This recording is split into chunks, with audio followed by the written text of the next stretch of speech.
Ladies and gentlemen, please welcome the chairman of the National Republican Congressional Committee, Congressman Richard Hudson of North Carolina.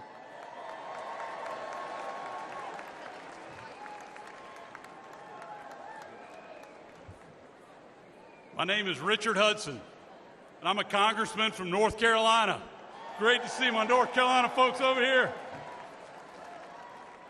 Also want to acknowledge my brilliant, amazing, smoking hot wife, Renee, who worked 4 years in the Trump White House. She's here with us tonight. Love you. I love you too, AJ. I also want to acknowledge my son, Lane, who's at home watching us on TV. And finally, I want to acknowledge God above, who redeemed this center and on Saturday saved President Donald Trump's life.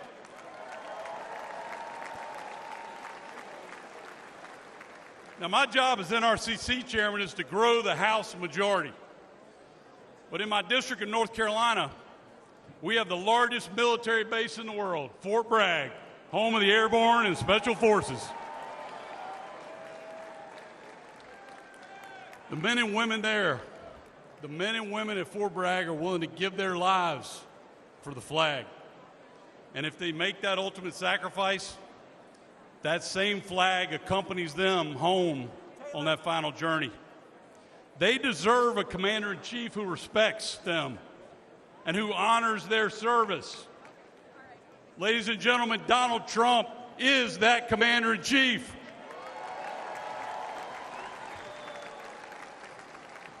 You see, Donald Trump loves America. He literally embraces the flag. But extreme Democrats, they'll burn it in the streets and on college campuses. Joe Biden and Kamala Harris, they stand with those flag burners because they want to rule over you. But House Republicans, we stand with President Trump. We stand for America, and we stand up for the flag. Because House Republicans understand we don't rule over you. We work for you. In just the last 2 years, House Republicans have passed an historic border security bill that would lock down Biden's open border. We passed legislation to unleash energy production and lower cost. We passed legislation to remove woke indoctrination from our military. We passed the Parents' Bill of Rights because we think parents ought to make decisions about how their children are educated. And we impeached Biden's failed border chief, Alejandro Mayorkas. But Joe Biden and Chuck Schumer killed those bills and blocked any progress for the American people. For the last 2 years, House Republicans have fought alone. Ladies and gentlemen, we need backup. To save America, we need to grow our majority. And we need President Donald Trump back in the White House.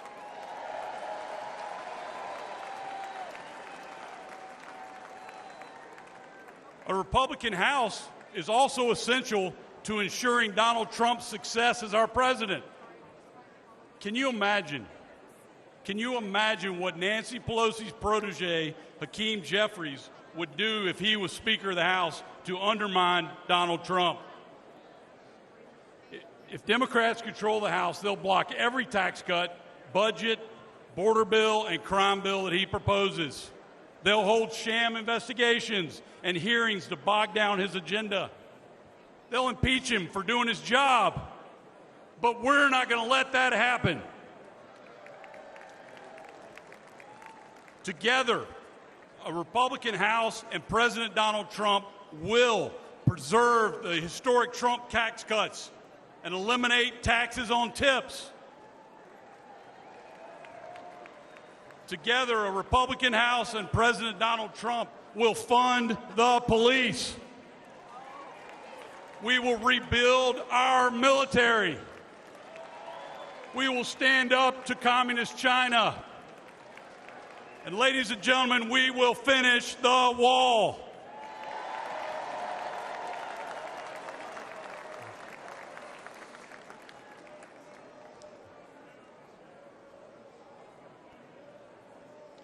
A House majority will make Donald Trump's second term even more successful than his first.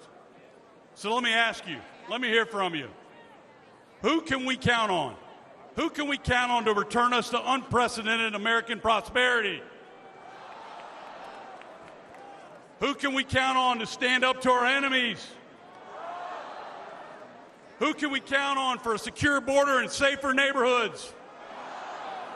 Absolutely right. We can count on President Donald Trump. So let's work together. Let's elect President Donald Trump. Let's grow our House Republican majority. Together we can make it happen. Thank you. God bless you. God bless Donald Trump. And God bless America. Thank you. Ladies and gentlemen, please welcome American businesswoman Diane Hendricks.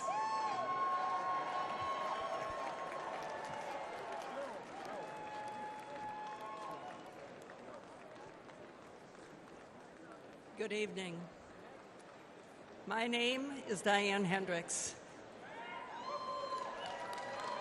And I'm living proof that the American dream is possible with hard work and determination. I grew up on a dairy farm in Wisconsin. I was one of 9 girls, no boys. I dreamed of moving to the city and wearing a blue suit.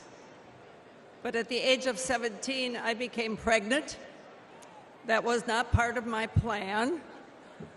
But I truly believe that every life is a sacred gift from God.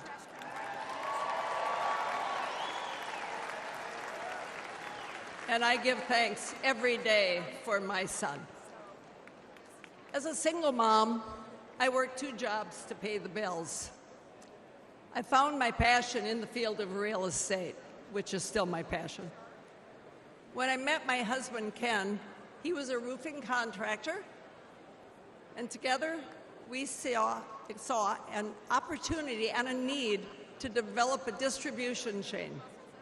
And we risked everything we had to start that company. Today, ABC Supply employs over 22,000 Americans.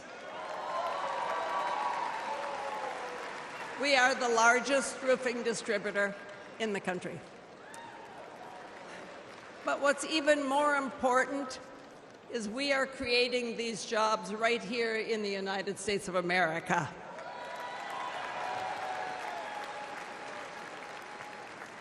I lost my husband 16 years ago. It was the toughest time in my life. Thank God I had our 7 children to be my support. But I had to decide whether to fight or fold. And I chose to fight.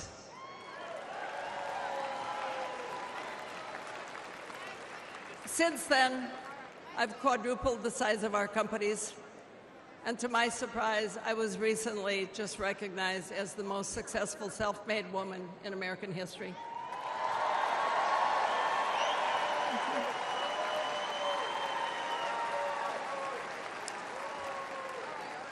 So to all of you aspiring entrepreneurs out there, if I can make it, you can make it too.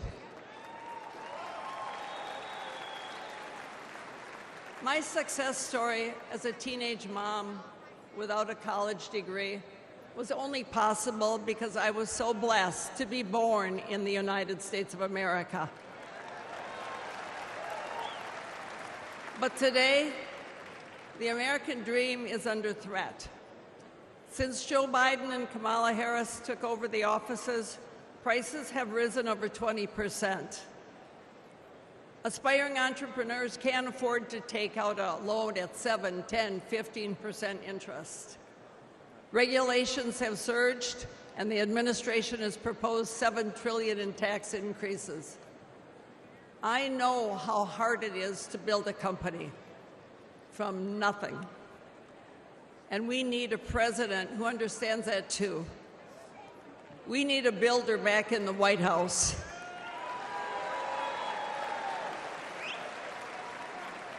someone who will cut the job-killing regulations, lower taxes on working families, and give the power back to the American people.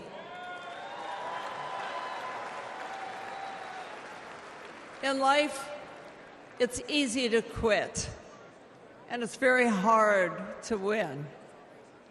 President Trump is not a quitter. He's a fighter, and I am confident that if we do all of our part, we can and we will win right here in Wisconsin. And he will win for America over the next 4 years. Thank you. God bless you. God bless America. Ladies and gentlemen, please welcome Miss Diane Evans, volunteer and Republican Executive Committee woman from Palm Beach, Florida.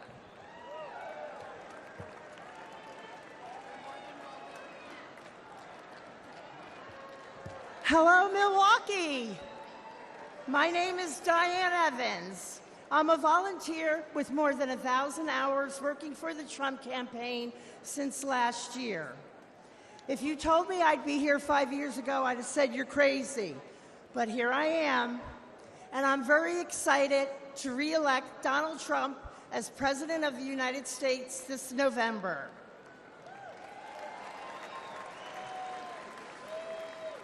I've never spoken at a convention before. I've never used a teleprompter before. But I figure if Joe Biden can, I can manage all right.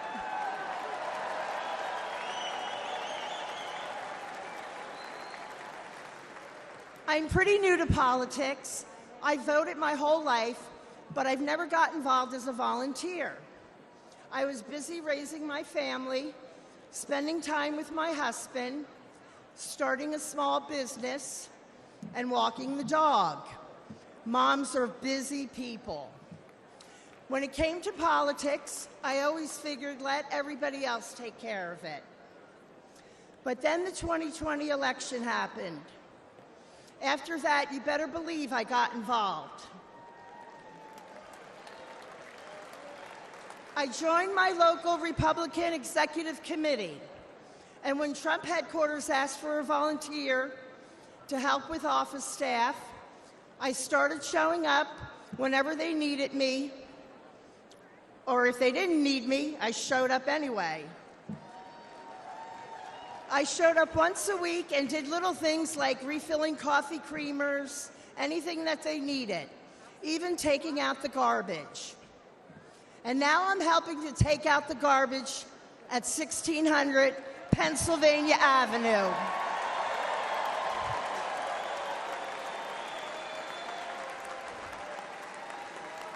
As long as I can remember, these politicians have said what they think we want to hear, then they do just what the hell they want. And Joe Biden has been the worst offender for the last 50 years. President Trump is different. I knew he would get things done for the American people, and he did. He isn't part of the swamp. He's going to drain the swamp.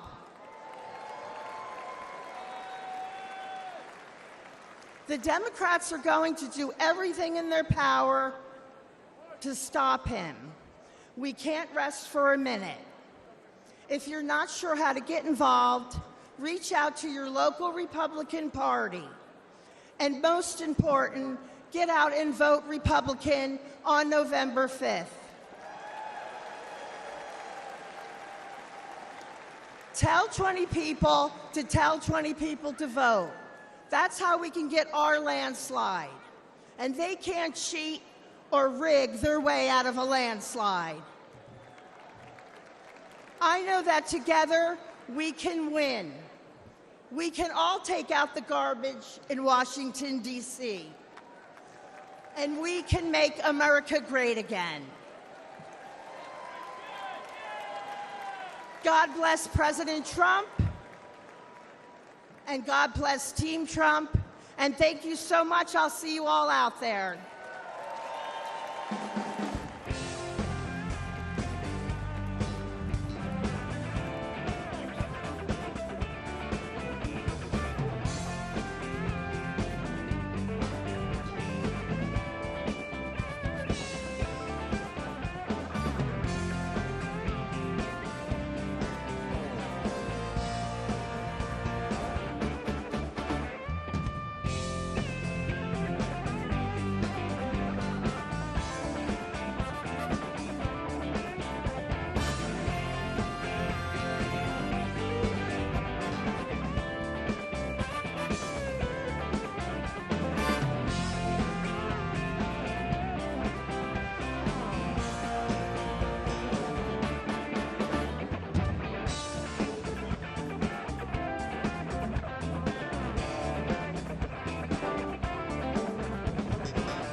Ladies and gentlemen, please welcome the 25th Administrator of the United States Small Business Administration, Linda McMahon.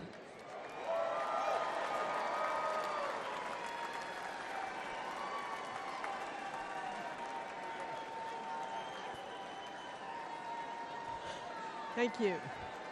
Well, hello, Milwaukee, and good evening, America.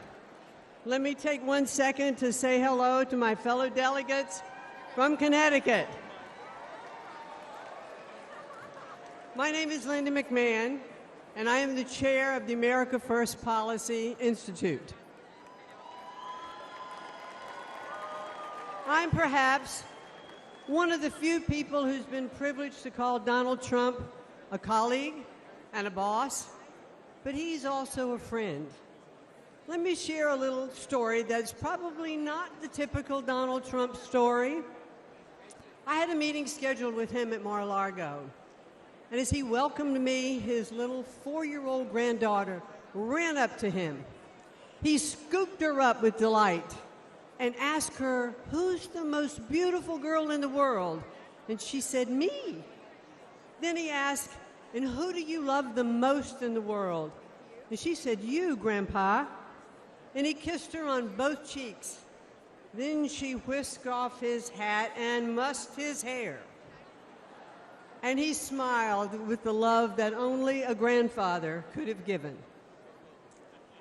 I first met Donald Trump when I was the CEO of World Wrestling Entertainment. For fun, he became part of some of the most compelling and highest rated storylines in the company's history. And when he became president, I was honored to serve in his cabinet running the Small Business Administration. I traveled the country talking to business owners and job creators. They knew they had a president who understood them and fought for them. He knew that small businesses are the engine of the American economy, and the Trump tax cuts proved to be like rocket fuel for them. Almost every business owner I spoke with was using their tax savings to grow their businesses. And ladies and gentlemen, the U.S. economy was flourishing. But at no moment during my time in the government was more poignant for me than one that happened in 2018. I traveled with the president to view the destruction which Hurricane Florence had levied on my hometown of New Bern, North Carolina.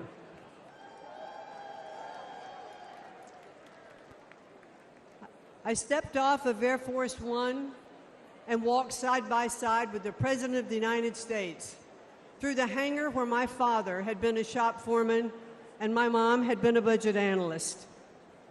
I watched Donald Trump walk through neighborhoods of my childhood, comforting those who had suffered such great damages.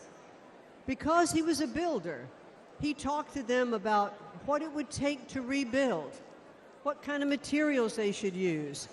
And he didn't just show a personal interest, he was one of them. But now Joe Biden and the Democrats want to penalize small businesses again by hiking their taxes. But when he's reelected, Donald Trump will make those tax cuts permanent. And he will also offer new tax cuts like no taxes on tips. Instead of taxing American companies, Donald Trump put tariffs on China that raised billions of dollars and protected American industries. And if reelected, he'll do it again. President Trump is a job creator and the best friend American workers have ever had in the White House.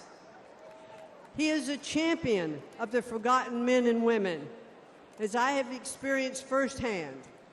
But the media doesn't like to acknowledge that very often. Donald Trump is not only a fighter, ladies and gentlemen, he is a good man.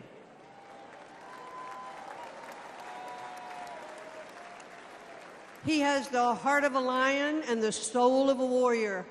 And I believe that if necessary, he would stand at the gates of hell to defend our country. He loves this country, and he would do anything to defend it and to protect us from all harm. I am confident that he will make America great again. And why? Because he did it before. So I ask all of you here tonight, and those of you who are watching from home, to re-elect Donald J. Trump as the 47th President of the United States. Thank you, and good night. Everywhere you look, the Trump economy crushes the Biden economy. Gas prices, they were low under President Trump, then skyrocketed under Biden. And credit card fees have increased 50% under Biden. Grocery store prices, everything from meats and vegetables to apples, now astronomical under Biden.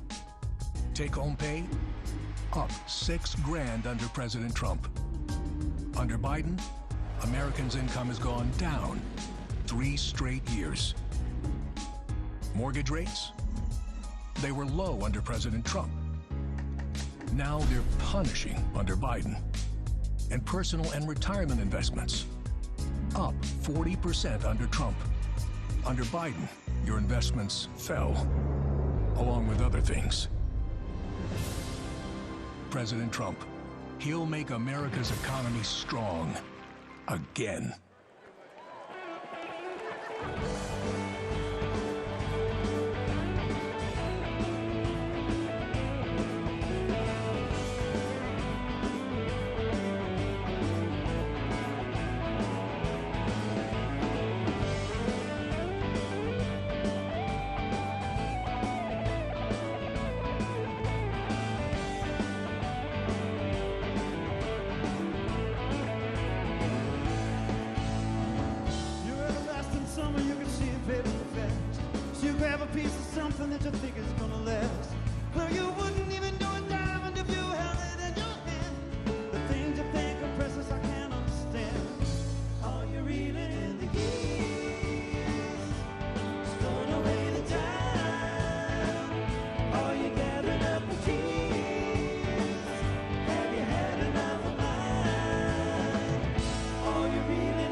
Since you were 17, all the time I've known you, I still don't know what you mean.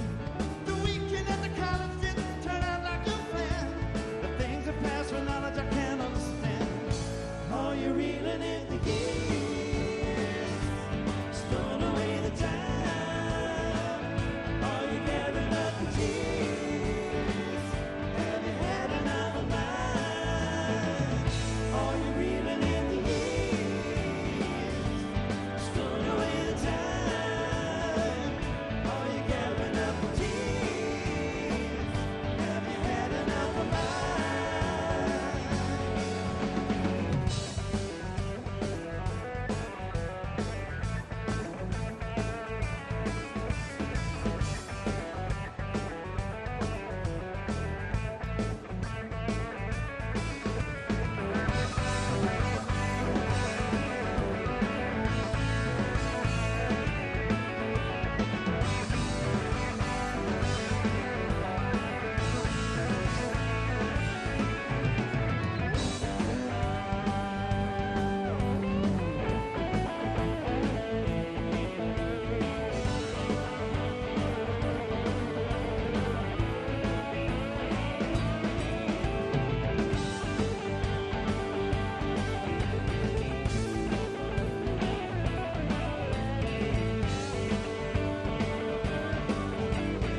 Ladies and gentlemen, please welcome the 70th United States Secretary of State, Mike Pompeo.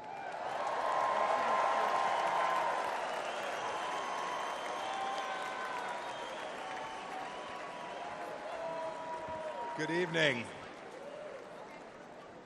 Good evening, my fellow Americans. It's great to be with you. A special shout out to Kansas over there, my good friends from Kansas. You know, I had the incredible privilege to serve as President Trump's CIA director and Secretary of State. It was my greatest honor to work with him every single day to serve you, the American people. Now you all are paying attention, so you know what the Trump administration achieved, but it's worth going through a few of these accomplishments. Let's start with this. There were no new American wars.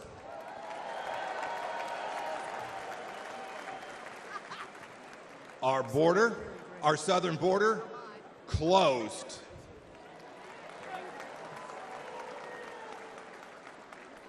It may seem like a long time ago, but when we took office, there were people's heads being cut off at the beaches. We destroyed ISIS and its caliphate. And you know, here's another fun fact. We never lost our Secretary of Defense for 2 weeks either.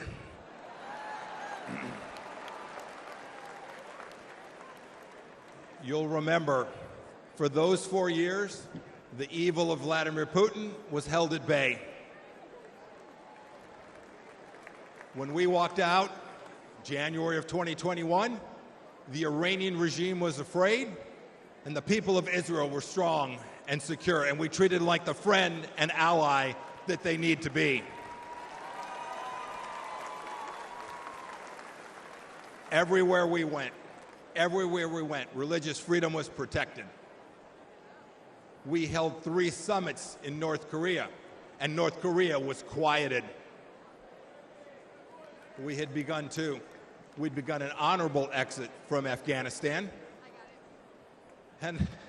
and not a single Chinese spy balloon flew across the United States of America. 4 years. Had I been the Secretary of State and a Chinese spy balloon flew across our country, I would have been the former Secretary of State, and rightfully so. You know, under President Trump, the Chinese Communist Party, which to this day presents the greatest threat to our nation from outside of our country, we confronted it like never before. Look, ladies and gentlemen, in short, we put America first every single day.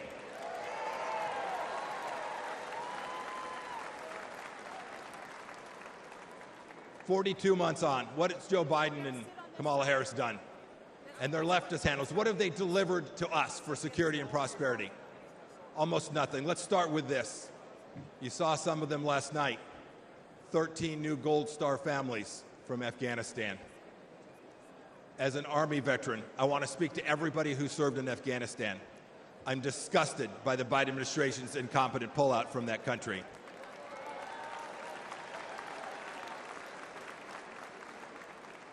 To those of you who served there, know this. Know that your service was honorable, that you saved American lives, and that the Pompeos love and admire you for what you did for America. Thank you, and God bless each and every one of you.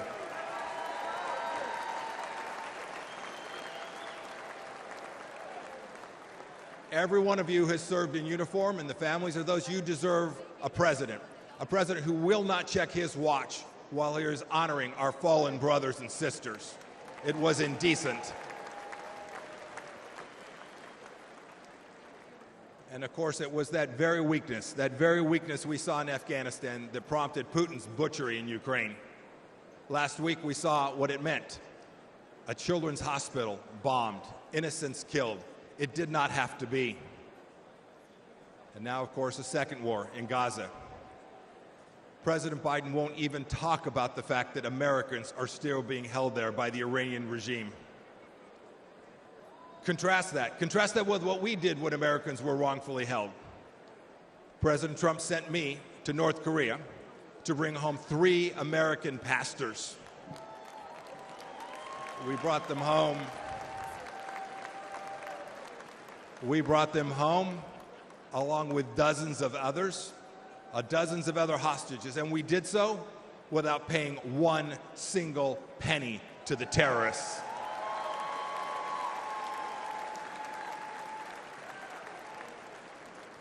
And what about Iran today?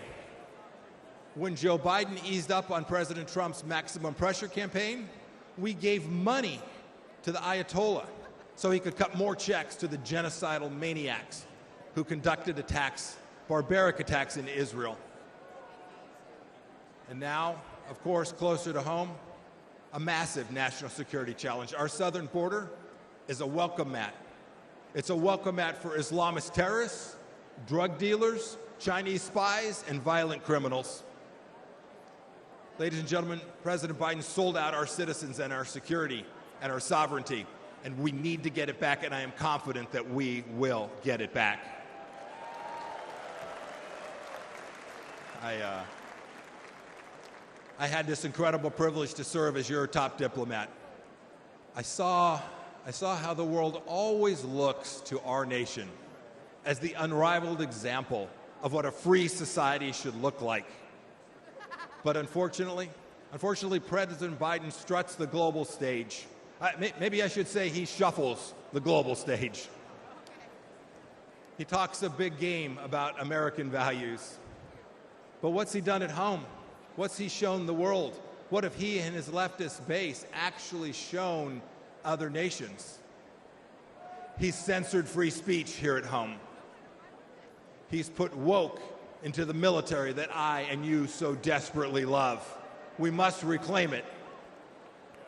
He put it in our schools as well. He's weaponized the justice system against our political opponents. And even to this day, as we sit here today, he and Vice President Harris are providing appeasement to the pro-Hamas radicals on our streets here inside the United States. And even worse, today this administration treats illegals better than our own citizens. That is indecent. And the entire administration has failed to tell us the truth that we all know and is so dangerous to our nation. The truth that Joe Biden can't handle that 3 a.m. phone call. Indeed, he won't take a phone call after about 4 p.m. My call to you tonight is really straightforward. It's really simple.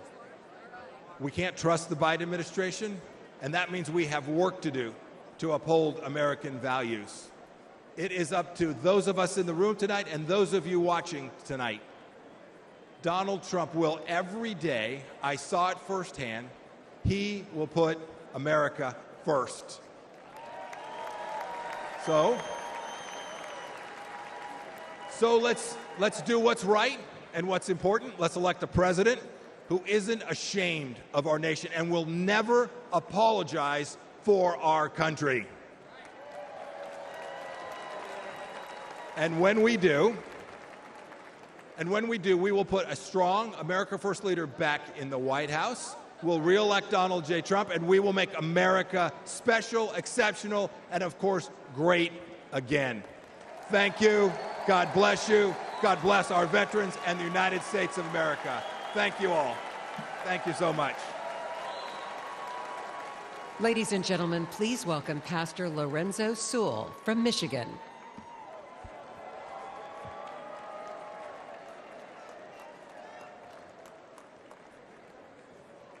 My name is Pastor Lorenzo Sewell. I have the honor and the privilege of being the senior pastor at 180 Church, and we were blessed last month to have President Donald Trump come to Detroit, Michigan.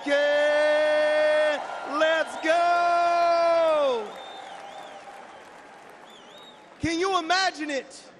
Can you imagine President Donald Trump coming to a city and calling a pastor like me, a pastor who was born and raised on the east side of Detroit, I was mentored by murderers. I was a student of the street.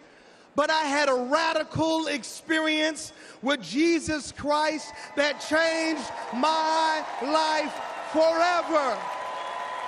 Come on, if you believe that Jesus still changed lives, come on, put your hands together and give our great God great glory.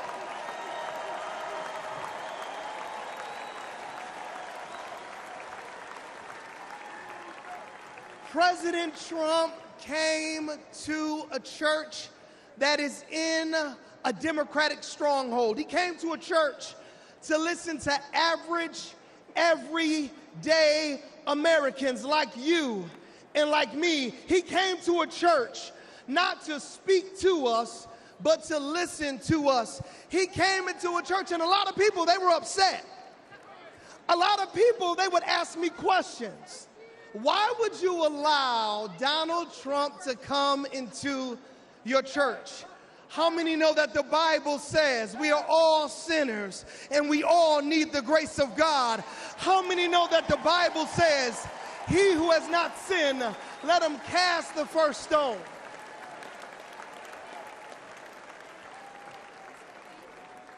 President Donald Trump, he came during his birthday weekend. Let me ask you a question. Grand old party, what would you do for your birthday if you were worth $6.7 billion? What would you do for your birthday? Would you come to Detroit? Would you come into the hood?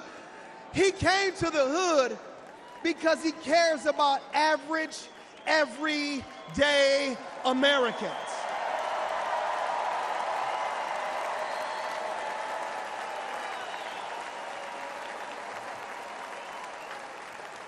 Grand old party, I need to ask you a question.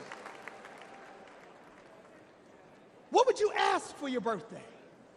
If you could go to Mar-a-Lago or if you could go to New York, what would you ask for your birthday? He asked for prayer.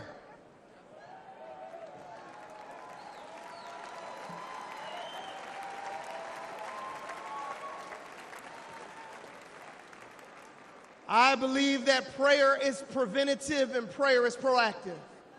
I believe that praying in the name of Jesus changes everything.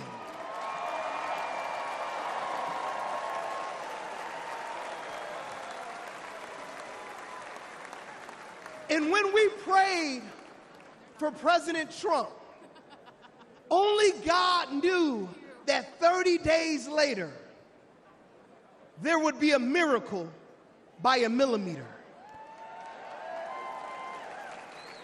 Only God knew that if we prayed for him during his birthday, there would be a miracle by a millimeter.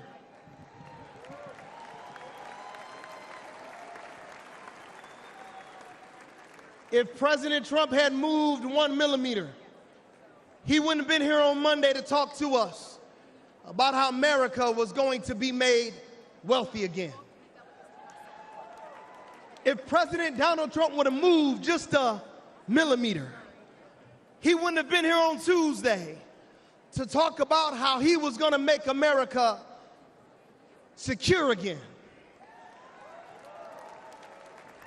If President Donald Trump would have moved just a millimeter, he wouldn't have been here on Wednesday to tell us how he was going to make America strong again. And if President Trump would have moved just a millimeter, we would not be hearing tonight how he was going to make America great again.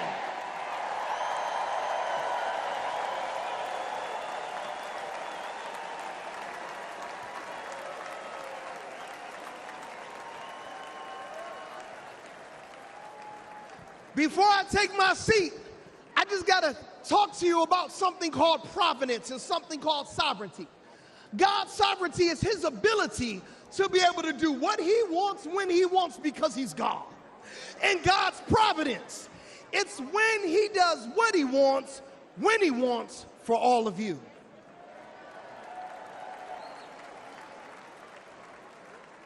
Did you know that President Trump was shot on 6/11?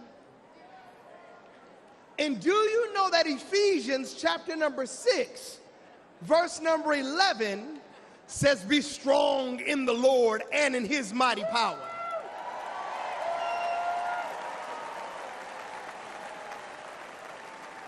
To all my Democrat friends, I want to ask you one question.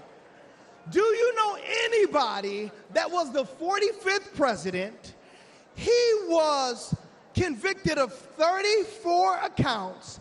He raised $53 million in 24 hours and could be the 47th president of the United States in America, and he was shot one time. Do you know anybody like that?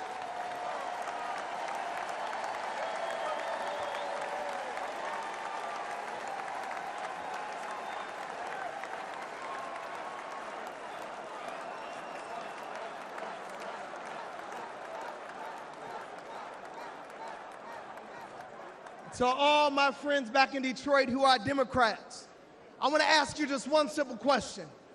You can't deny the power of God on this man's life.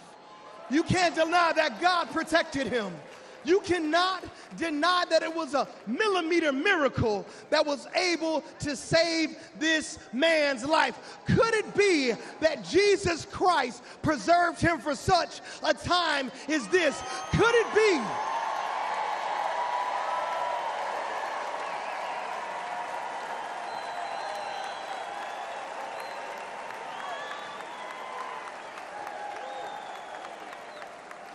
Could it be that when we prayed for him when he came to the round table in Detroit, that Jesus asked and he received, that we sought him and then he found protection? Could it be that the King of glory, the Lord God strong and mighty, the God who is mighty in battle, protected Donald Trump because he wants to use him for such a time as this? If you believe that, come on, put your hands together and give our great God great glory.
And now, ladies and gentlemen, please welcome the next President of the United States, President Donald J. Trump.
Ladies and gentlemen, please welcome John Neaporte from Florida.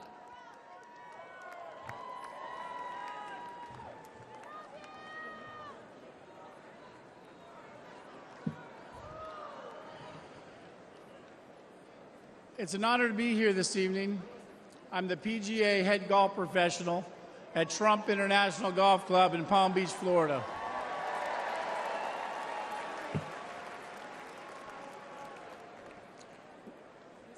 We all know that President Trump loves his family because we see that. And we all know that President Trump is willing to die for our country because we just witnessed that. But what I'm here to tell you tonight is that Donald Trump is a great boss and one hell of a golfer. At our club championship in March, I watched President Trump hit a perfect 210-yard 4-iron to within 10 feet of the hole. Yep. He needed to sink that putt to win. Do you think he sank it? You better believe you sunk that putt. Donald Trump, 21 club championships. Joe Biden, 0.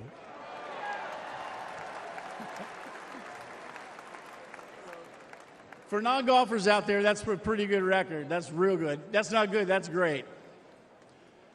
25 years ago, I was working multiple jobs, and one of those jobs was caddying at Trump International, and that's where I met Mr. Trump. My caddy job eventually would turn into a full-time job. One day, I was out caddying for Mr. Trump when he mentioned to me that he needed to find a teaching pro.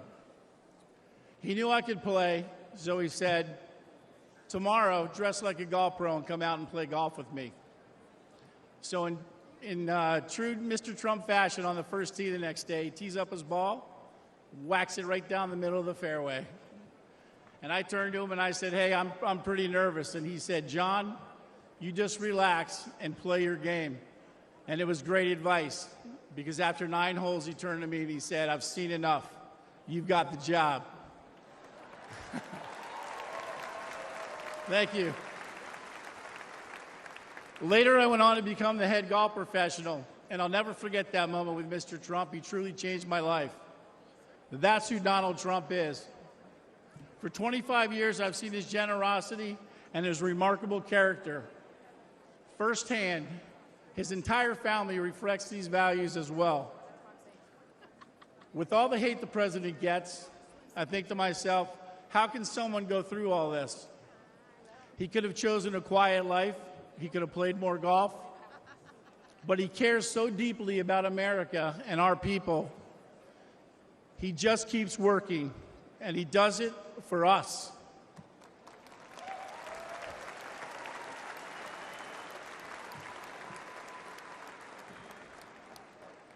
Now it's our turn to support him. So let's help him. Let's hear it. Make America great.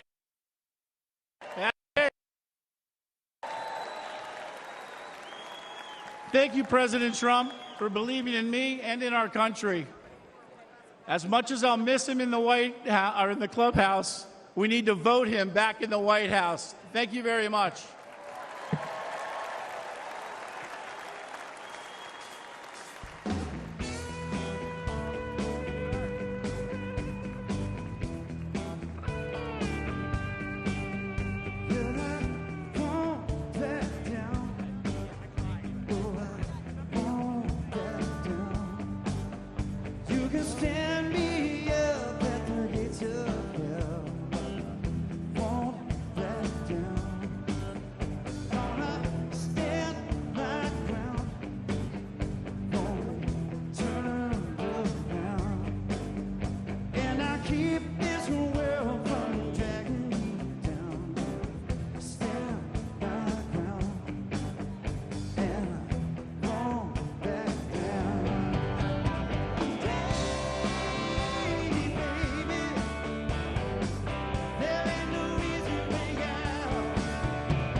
Ladies and gentlemen, please welcome Zach Witkoff from New York.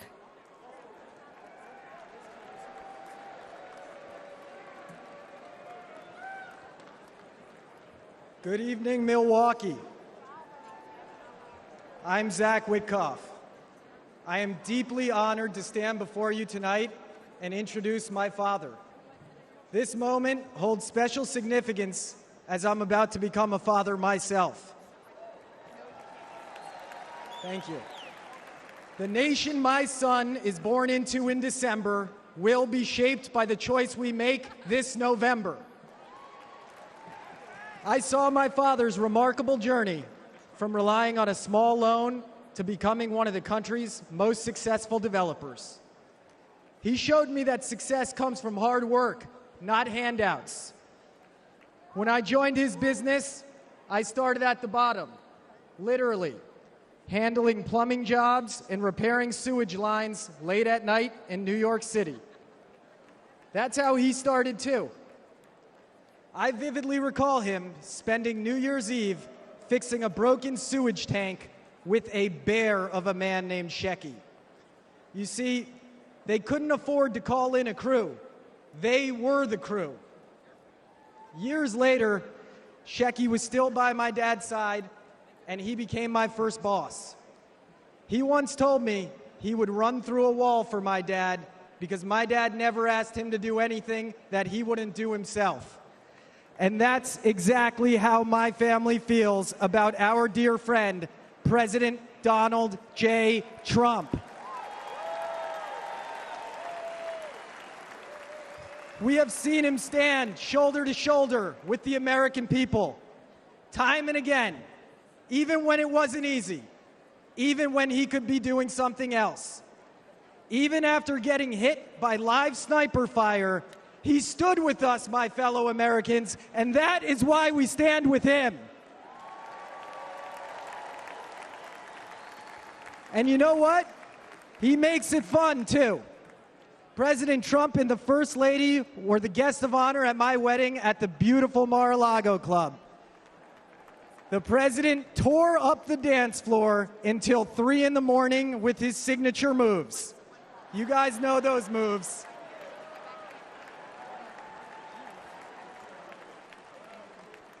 The essence of what my dad taught me: hard work, unwavering loyalty, and perseverance. That is the essence of Donald Trump.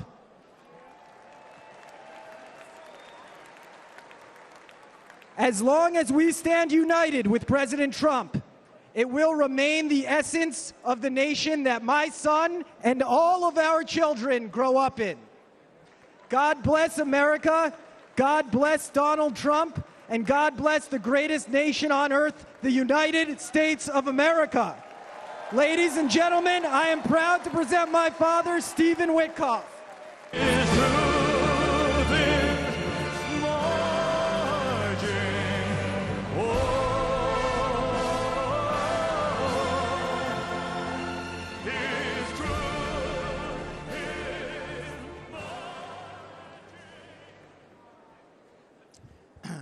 Good evening, everybody.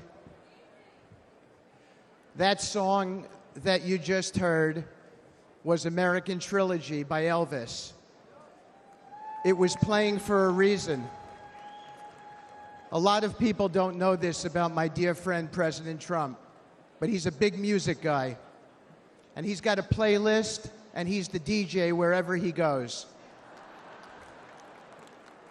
See, I stand before you tonight not just as a speaker, not just as someone who came up as a builder with the president in the world of real estate, but as someone who has had the profound privilege of calling President Donald J. Trump a true and dear friend for many, many years, in good times and bad times. And of all the songs he has shared with me over the years, that is the song that best captures him, especially those words, "His truth is marching on."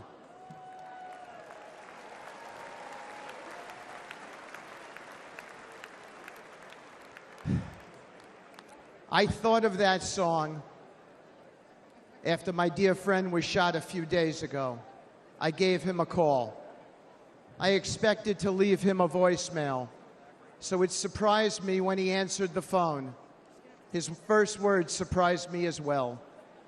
He'd just come within an inch of his own life ending, but he picked up the phone and said, "Hi, Steve. I'm really glad you called. How are you? How are your kids?" It surprised me, but it shouldn't have. I know this man very well. President Trump is as kind and compassionate a man as I've ever met in my lifetime.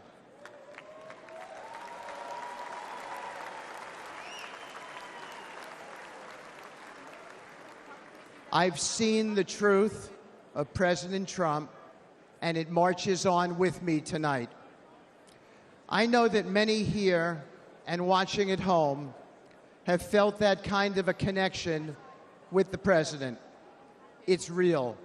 I have never seen him refuse a question from somebody, decline a photo, or ignore someone's story or concerns. Everyone he meets gets a family member's embrace from him. I have felt that warmth so many times over the years. Just last week, I told the president about a moment I had with his 3 sons and how impressed I was with them. He looked at me with a wistful smile, blowing a kiss, and it was a special moment between us as fathers. When my dad fell gravely ill, President Trump didn't just send a note. He didn't just offer words of comfort. He showed up as he always does. He was there, treating my parents with kindness and respect.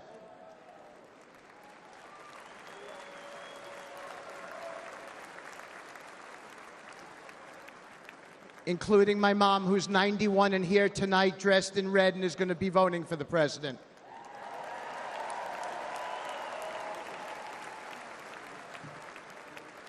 Many Americans have only witnessed his leadership on TV, but I have seen his humanity in the quiet moments, away from the spotlight, in hospital rooms he didn't have to be in, where his presence brought real solace in a dark hour for my family and many other families.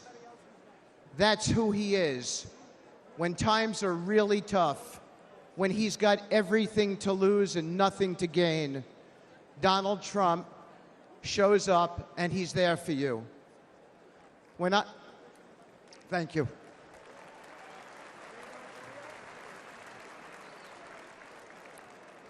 When I lost my boy Andrew to an opioid overdose, the pain was unbearable.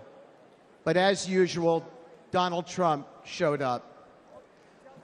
After he became the President Trump, even amid all the responsibilities of his office, he reached out and invited me to speak about Andrew at a conference on opioids hosted by the First Lady, providing a platform to honor my son's memory.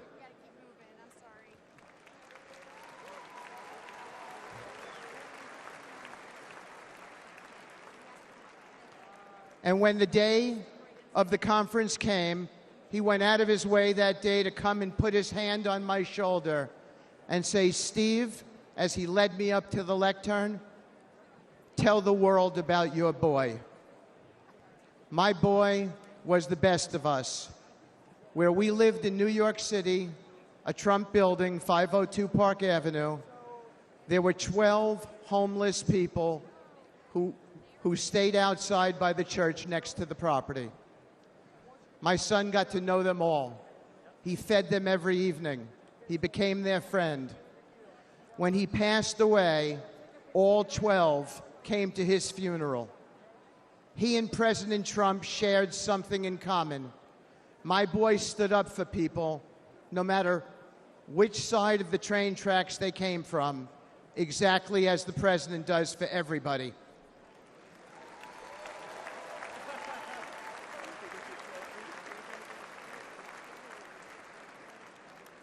Standing here today, I still feel my boy's hand on my shoulder.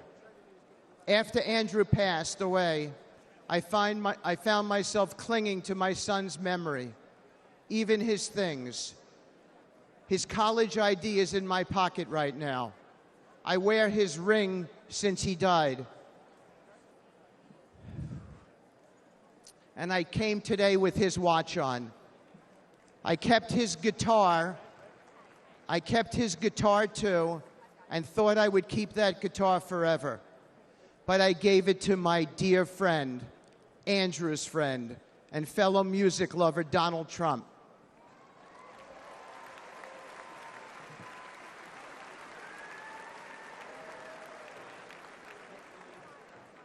I wanted President Trump to have something with which to remember my son. President Trump didn't say something nice to me and put it in a closet somewhere. He put it right out front at his Trump International West Palm Beach property, where he and I both see it whenever we walk in and play, and where everyone who walks into that beautiful building sees it as well as an acknowledgement to my boy, a sacred tribute to a true friend who's gone, and a cause that remains opioid abuse.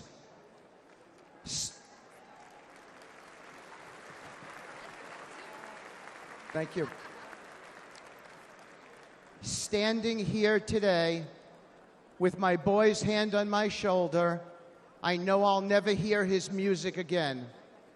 His mom and I can only hear the chords of memory now, and we will always hear them. But I know my dear friend, President Trump, hears them too. You don't see this man's reverence, his steady loyalty, his true empathy in the TV coverage. But this is the truth about President Trump, the man I have come to know and admire and love, a man whose truth is marching on. It is a dark hour for America, but there's nobody I trust more in this moment than this man. A man who in the darkest hours shows up, listens, cares, and always acts. The kind of man we need now to be the 47th President of the United States.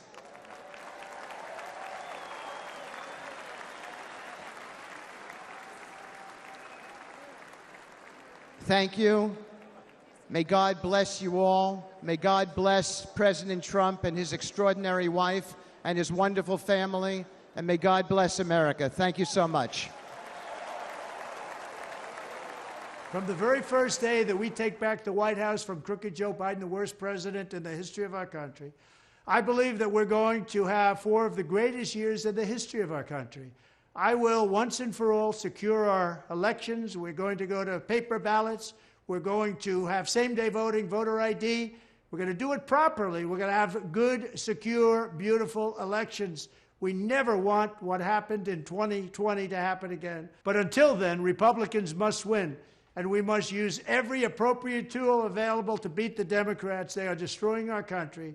Whether you vote early, absentee, by mail, or in person, we are going to protect the vote. That's the most important thing we have to do, is protect the vote. Keep your eyes open, because these people want to cheat, and they do cheat, and frankly, it's the only thing they do well.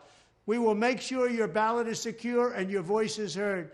Many Republicans like to vote on Election Day, and we must swamp the radical Democrats with massive turnout on Tuesday, November 5th. The way you win is to swamp them. If we swamp them, they can't cheat. It just doesn't work out. But if you can't make it, you need to make a plan, register, and vote any way possible. We got to get your vote. So with your vote, we will win a victory the likes of which no one has ever seen before. We will evict crooked Joe Biden from the White House, and we will take back our country on November 5th, 2024, the most important day in the history of our country. That's what it's going to go down as. Thank you. Ladies and gentlemen, please welcome attorney and senior advisor for President Donald J. Trump, Alina Habba.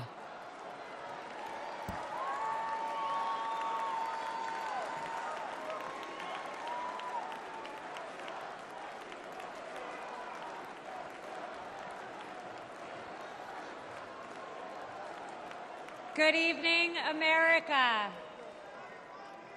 My name is Alina Habba, and I have had the great privilege of representing President Donald J. Trump.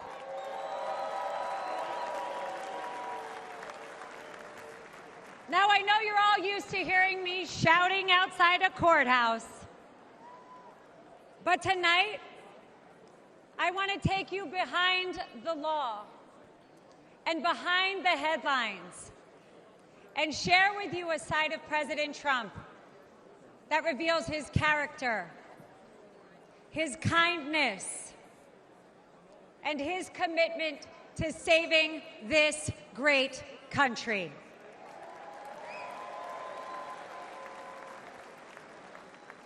As a devout Catholic,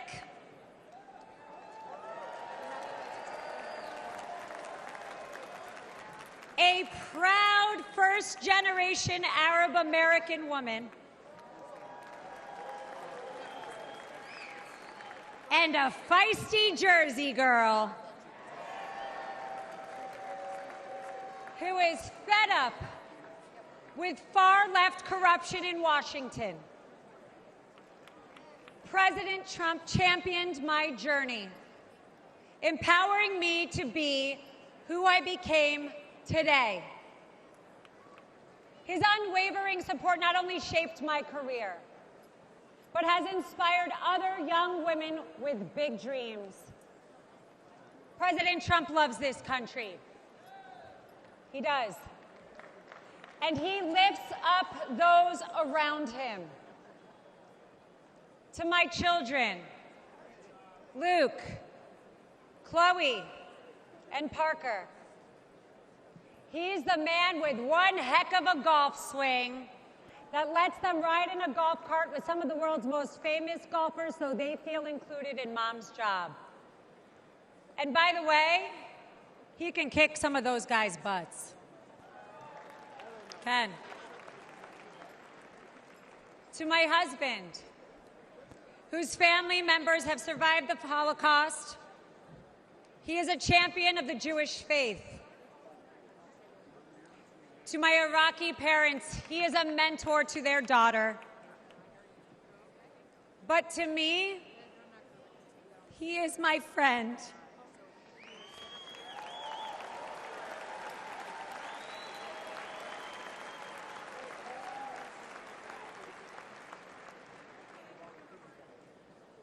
Not too long ago, a supporter shouted, "God bless you and President Trump," in the middle of Manhattan after one of our trials. Little did that man know that I was on the phone with the president himself. And he immediately asked me to pause, give the man my phone, and spent time speaking to him and thanking him for his support.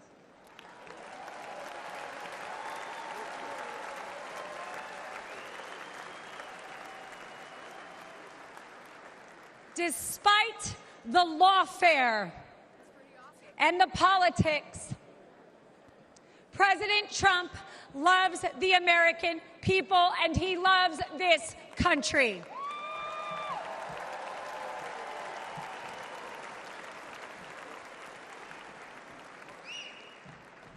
For decades, the Trump Organization transformed skylines and created thousands of jobs.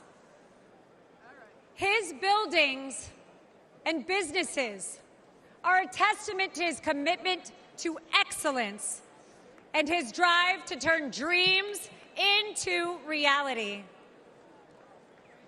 But his greatest construction project was yet to come. The left has tried to demolish President Trump, but there is no bulldozer big enough or strong enough to remove the legacy that he has built or the future he is creating.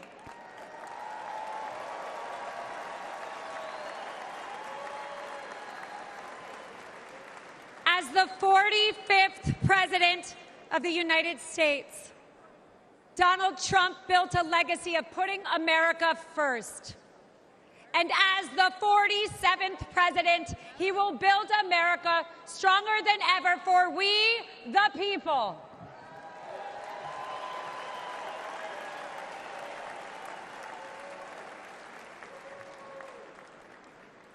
As we stand on the brink of a new chapter in America's story, I am reminded of the country my family fled 4 decades ago. A place marked by religious persecution, oppression, and a lack of freedom. They came here because America is a beacon of liberty and opportunity.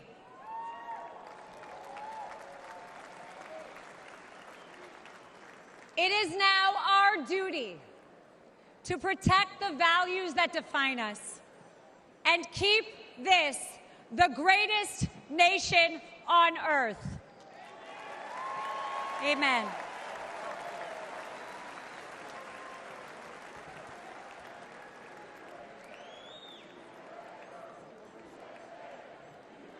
That's right.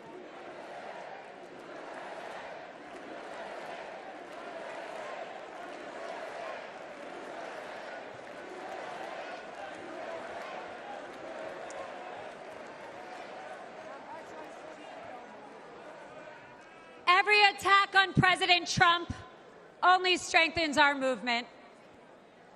The left's madness is only a sign of desperation. Sham indictments and baseless allegations will not deter us. Because the only crime President Trump has committed is loving America.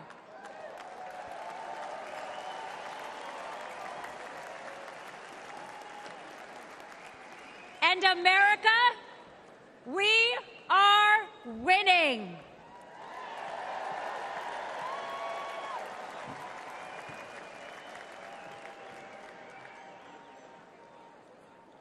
Outside of his family and our country, President Trump also has another love: music.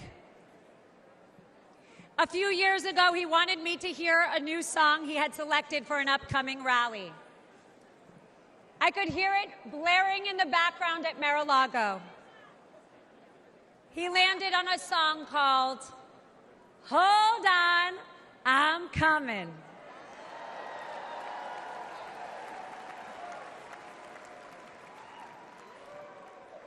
America, we no longer have to hold on. We just have to show up.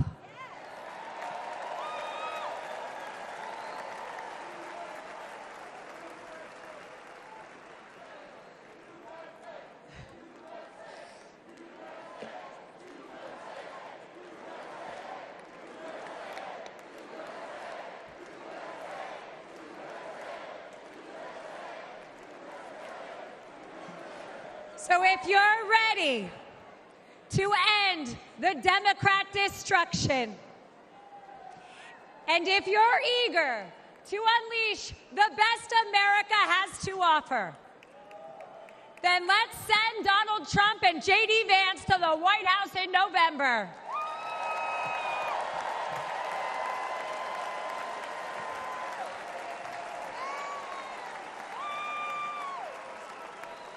The future of America and the world is bright, and it begins with the unwavering spirit of each and every one of us.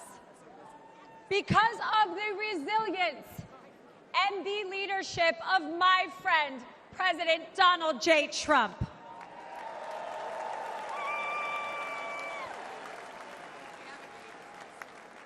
So let us not forget that President Trump did not just take a bullet in Butler, Pennsylvania. He has and will continue to take them for each and every one of us.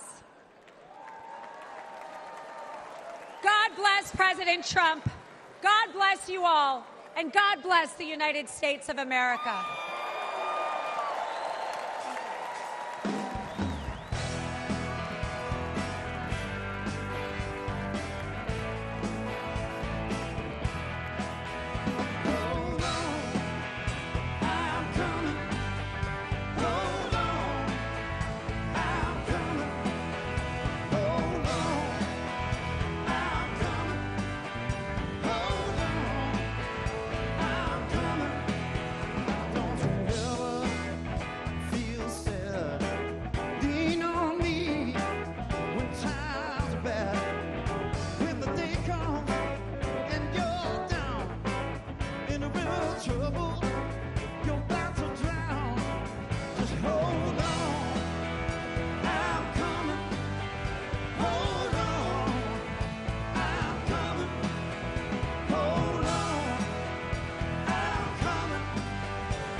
Just hold on, hold on, yeah.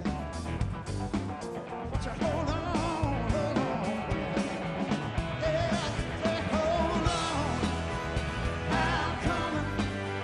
Hold on, I'm coming. Hold on, I'm coming. Hold on, I'm coming. Hold on, I'm coming. Hold on, I'm coming. Hold on,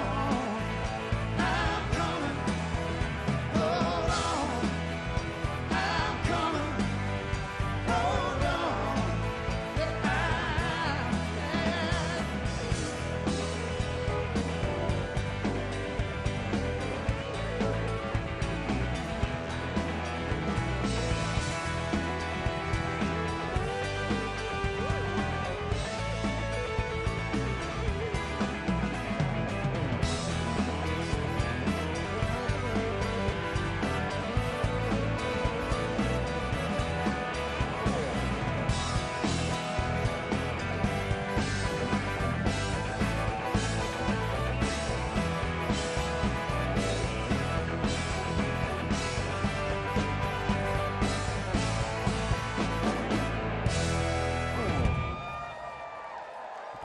Please welcome President Ronald Reagan, who has a few questions for you.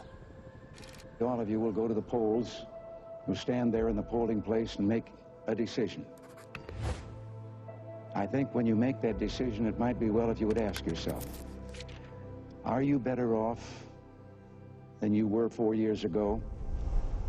Is it easier for you to go and buy things in the stores than it was 4 years ago? Is there more or less unemployment in the country than there was 4 years ago? Is America as respected throughout the world as it was? Do you feel that our security is as safe, that we're as strong as we were 4 years ago? If you don't think that this course that we've been on for the last 4 years is what you would like to see us follow for the next 4, then I could suggest another choice that you have. President Trump.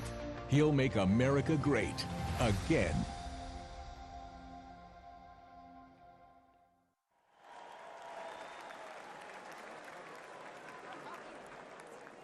Ladies and gentlemen, please welcome journalist, author, and American citizen, Tucker Carlson.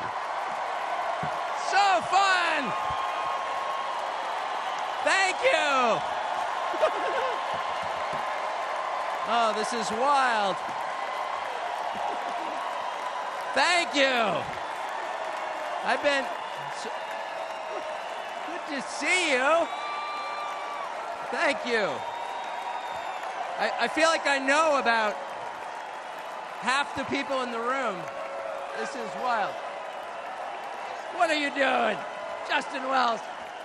Thank you, guys. Okay. Can I just say, Peter Navarro is back. Welcome to Peter Navarro. Suffering the fate that has happened to so many who are friends with Donald Trump. Thank you for having me. I have been to many conventions. I have never been to a more fun convention or a convention with better vibes. They literally let Navarro out of prison. First of all, thank you. This feels a lot different from what I thought it was going to feel like. I can't hear you, but I know it's something good. So I watched the video of what happened in Butler, Pennsylvania about 50 times. I think I was one of about 8 billion people around the world who watched it. And the more I watched it, the more it struck me that everything was different after that moment. Everything. And this convention is different. The nation is different. The world is different. Donald Trump is different. When he stood up after being shot in the face, bloodied, and put his hand up, I thought at that moment, that was a transformation. This was no longer a man. Well, I think it was divine intervention. But the effect that it had on Donald Trump, he was no longer just a political party's nominee. or a former president or a future president. This was the leader of a nation. And I think there's a difference. I've spent most of my life in Washington, where the president is at the top of the pyramid. Everyone wants to be the president. But if you think about it, the presidency comes with great power, obviously. But if you think about it, that is a title that is bestowed by a process of some sort that can be subverted. And in the end, it does not confer by itself, as no title does, legitimacy. Just because you call yourself the president doesn't mean that much inherently. I can call my dog the CEO of Hewlett-Packard. It doesn't mean she is. It's true. And you hate to say it, but it is also true, as a fact, that you could take, a mannequin, a dead person, and make him president. No, you could. You could. I'm just saying theoretically possible. With enough cheating, that could happen. But being a leader is very different. It's not a title. It's organic. You can't name someone a leader. A leader is the bravest man. That's who the leader is. That is true in all human organizations. This is a law of nature. And in that moment, Donald Trump, months before the presidential election, became the leader of this nation. That was the most obvious to me. And I have to say, I think it changed him. He reached out to Trump within hours of it that night. And what he said to me that night, having just been shot in the face, he said not a single word about himself. He said only how amazed he was and how proud he was of the crowd, which didn't run. And I thought two things. The first thing I thought was, well, of course they didn't run. His courage gave them heart. A leader's courage gives courage to his people. And the second thing I thought was, this is the selfish guy I've been hearing about for 9 years, really? Not a word about himself? About his people, period. And the second thing I noticed, which I don't think anyone has remarked upon in public, but I'm just going to since I don't have a script, like why not, is that he turned down the most obvious opportunity in politics to inflame the nation after being shot. To inflame the nation, which is an opportunity that almost every other politician I've ever met, and certainly his opponents, would have taken instantly.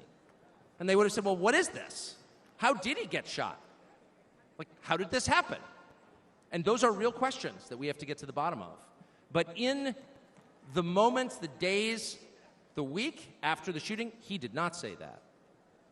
He did his best to bring the country together. And I thought, this is the divisive figure, this is the irresponsible person. No. This is the most responsible, unifying behavior of a leader I think I've ever seen. So the question is, where is he leading us? And I could go on for hours, but let me just sum it up. I do think the entire point from the famous escalator ride 9 years ago until today of Donald Trump's public life has been to remind us of one fact, which is a leader's duty is to his people, to his country, and to no other. That's the point. That's the only point. And another word for this is democracy. Democracy, in case you're a little sick of being beaten in the face with democracy on television, actual democracy is the proposition that the citizens of a country own that country. They're not renters, they're not serfs, they're not slaves, they are the owners of the country. And for that to be true, their leaders have to represent them, which is another way of saying they have to do what the people want them to do, or a close approximation thereof. But if they completely ignore what people want, not just 1 year, but generationally, say for 50 years, then it may be, I don't know what, it's not a democracy. And so I think the entire Trump project, paradoxically, is attacked as an enemy of democracy, is to return democracy to the United States. Hey, let's pay attention to what people actually want. And the lack of interest in that question in Washington is something that ultimately drove me out of the city after 35 years. Lawmakers stepping over the prostrate bodies of their fellow citizens ODing on drugs to go cast votes to send money to some foreign country.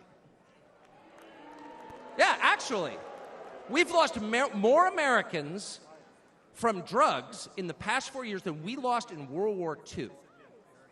Yeah, our bloodiest war. More than we lost in World War II. Does anybody care? It is pathetic. It is pathetic. And do you hear a single word from Washington about doing anything about it? We know where the drugs are coming from. We know the supply routes. The U.S. military spent billions bombing the Ho Chi Minh Trail. You don't see our commander-in-chief suggesting that we use our military to protect our country or the lives of its citizens. No.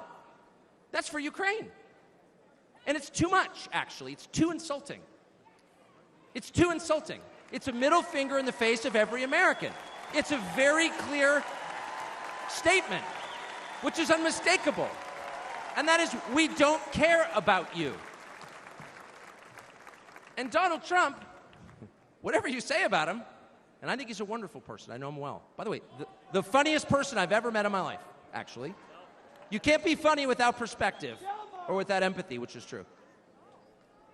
But everything else about Trump aside, he actually cares because he's interested in the people who live here because that's his job. A father's job, his duty is to his family. An officer's duty is to his men. A president's duty is to his citizens. And he seems to be the only one who thinks that. And in his choice for vice president, J.D. Vance, he's made that really clear. J.D. Vance, I'll say this about him, is a thoroughly decent man, and I'll just admit it, a friend of mine, one of the very few politicians in Washington who actually is very close to his own wife, which is wonderful to see. And she's wonderful, actually. But J.D. Vance has views that are closer to Trump's voters than anyone else in Washington in office.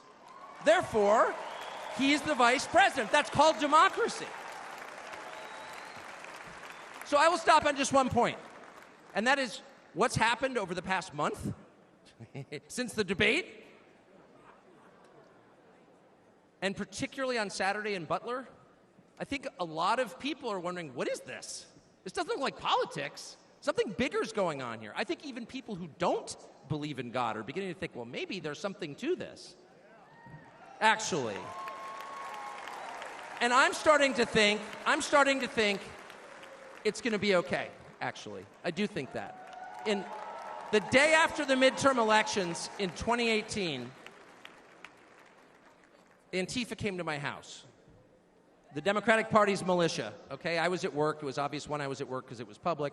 My wife was home alone. They tried to come in through the front door. They terrorized her. She hid in our pantry. It was on television. It was horrible, actually. It was, I mean, I'm not whining about it. I wasn't getting shot in the face, but it wrecked our day.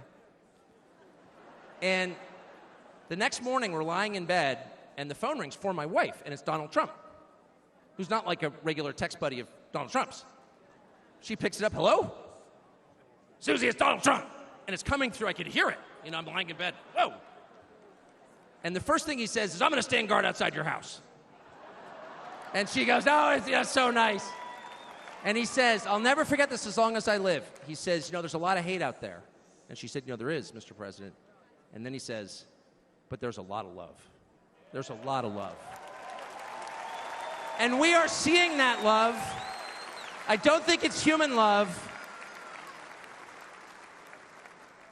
And I'll just stop with this. I'm not always convinced that I'm on the right side. I've been on the wrong side many times.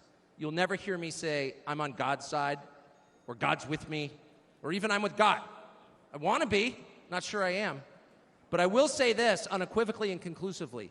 God is among us right now. And I think that's enough. God bless you.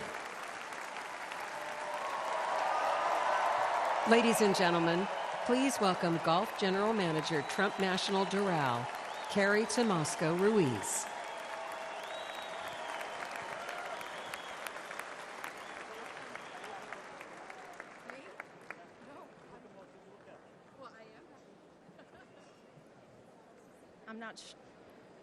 I'm not sure how I follow Tucker, but I'm going to give it a go. Good evening, everyone. My name is Carrie Ruiz, and like some people on this stage this evening, I am not a politician. I am not a public figure. I'm a mom of 3 and a woman of faith who's been fortunate to work side by side with Donald Trump and his amazing family.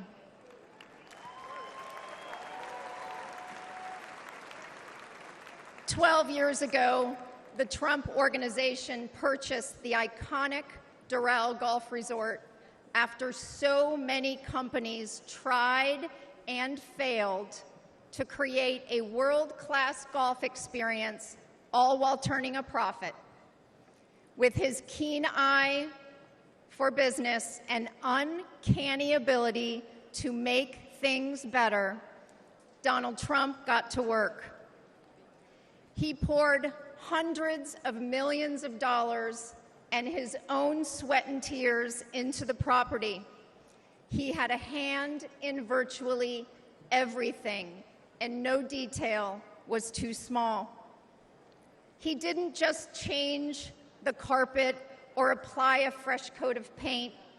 He stripped this legendary resort to its core and rebuilt it the right way.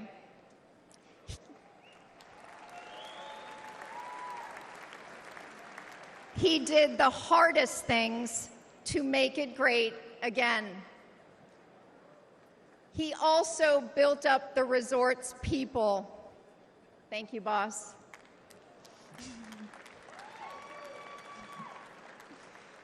He empowered us. He listened to us, all of us, and he still does.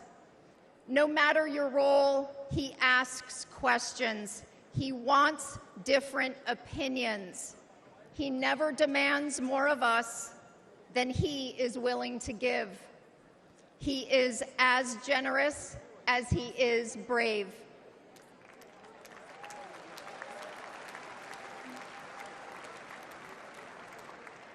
And to those who work for him, he provides unwavering support. When he promoted me to the resort's golf general manager position, it was an out-of-the-box choice in a historically male-dominated industry. I am not a golf professional. I cannot break 90 yet. But none of that mattered to President Trump. He looks at things differently. He welcomes the unconventional. And I am proud to be among the countless women he's promoted to leadership positions.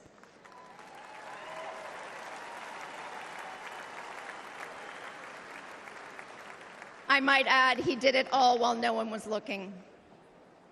The simple truth is, no one can match President Trump's vision and unrelenting drive to make things better.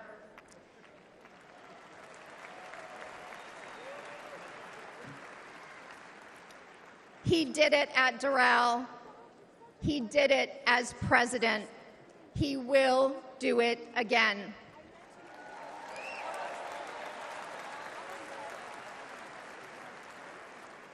May God continue to bless President Trump, and may God bless the United States of America. Thank you.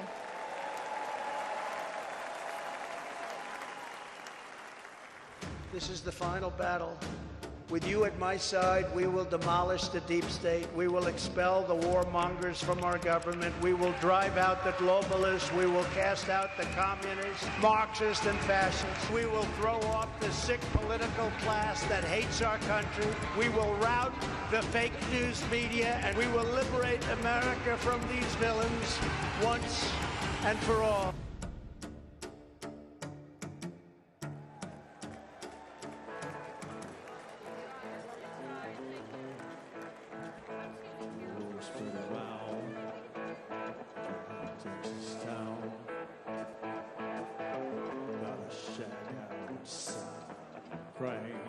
You know what I'm talking about? Just let me know if you want to go to that home out on the Grange. They got a lot of nice girls out.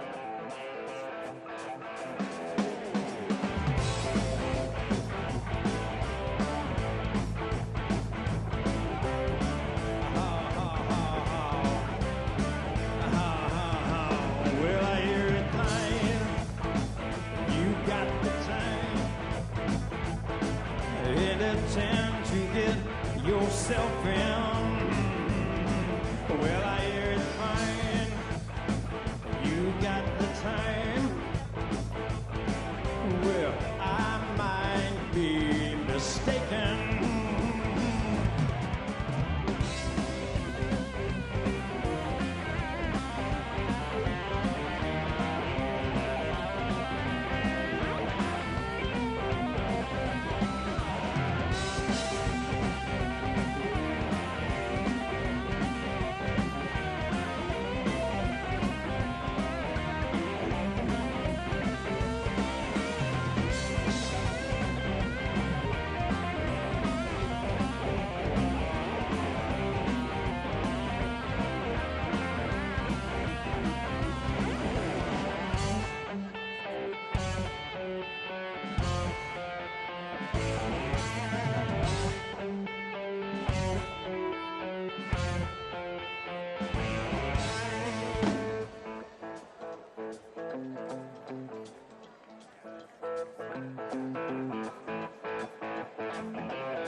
Ladies and gentlemen, please welcome Advocate for Safe Schools, Annette Albright from North Carolina.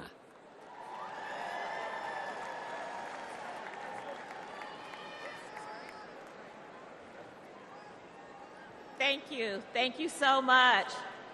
Good evening. My name is Annette Albright. I grew up in the small town of Mount Airy, North Carolina. North Carolina. Like my parents and my grandparents, I was a lifelong member of the Democrat Party. Don't worry, the story gets better from here.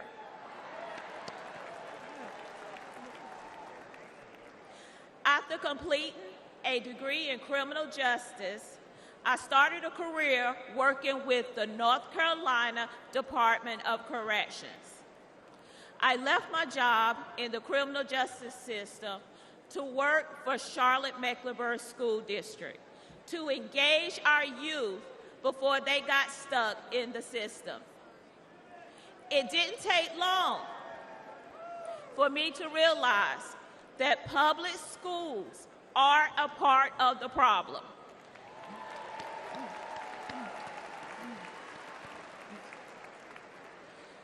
Sadly, too many of our schools are more like prisons than places of learning. That must change.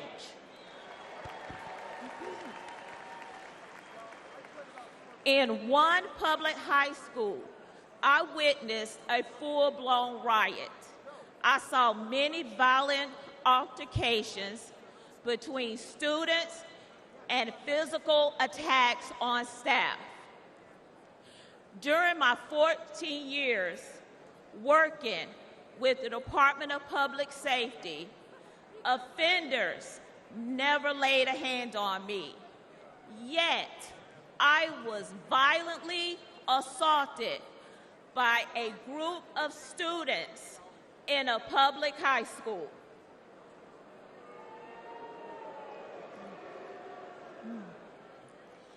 The uptick in school violence was related to an Obama-Biden policy that directed schools to reduce suspension rates and keep dangerous students in the classroom.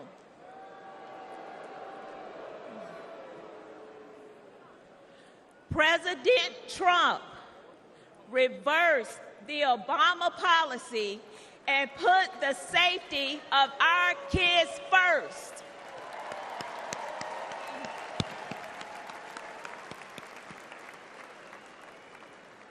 Violence on public school campuses should not be a Democrat issue.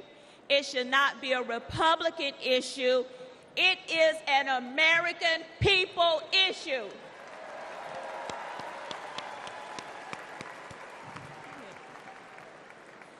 Sadly, I've repeatedly seen that the Democrat Party cares more about appeasing the teachers' union than they do about prioritizing the needs of our kids.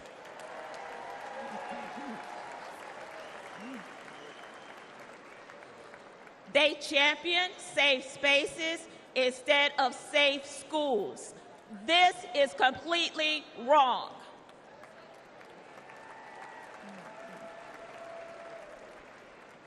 Little by little, I began to see the truth. While Democrats spend more money on a broken system, Republicans are empowering parents and fighting for school choice.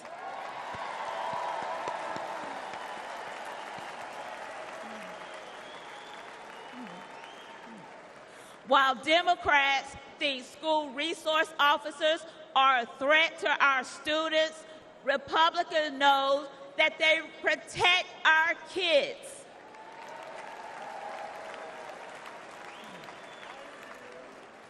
While Democrats won't admit that our schools are failing, Republicans will fix the system and make our schools safe.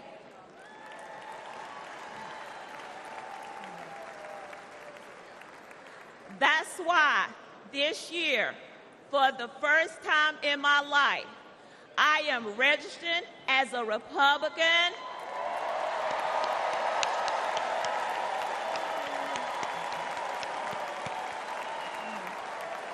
Thank you. Thank you. And in November, I will proudly cast my vote for Donald J. Trump.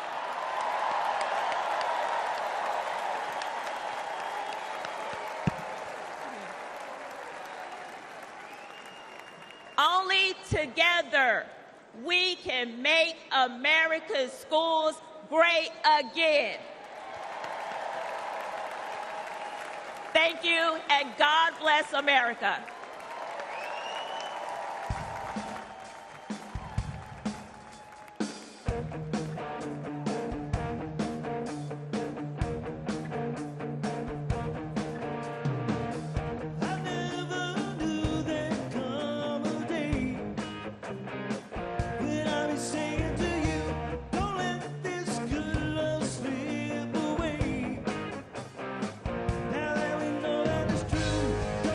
Don't you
whenever you want me. And if ever comes a day where you just turn and walk away, oh no, I can't live without you. So caught up in you.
Well, let me tell you something, brother.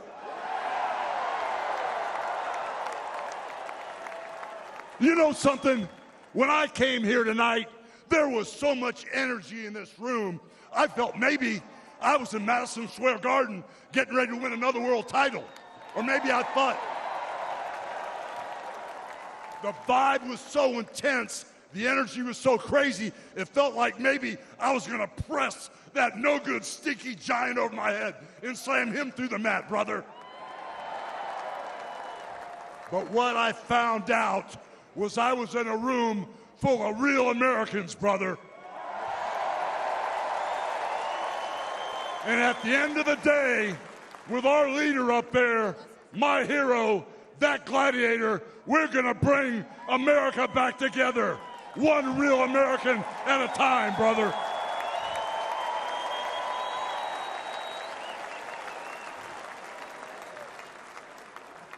You know something? I've seen some great tag teams in my time. Hulk Hogan and, ooh yeah, the Macho Man Randy Savage. But you know something? I see the greatest tag team of my life standing upon us, getting ready to straighten this country out for all the real Americans.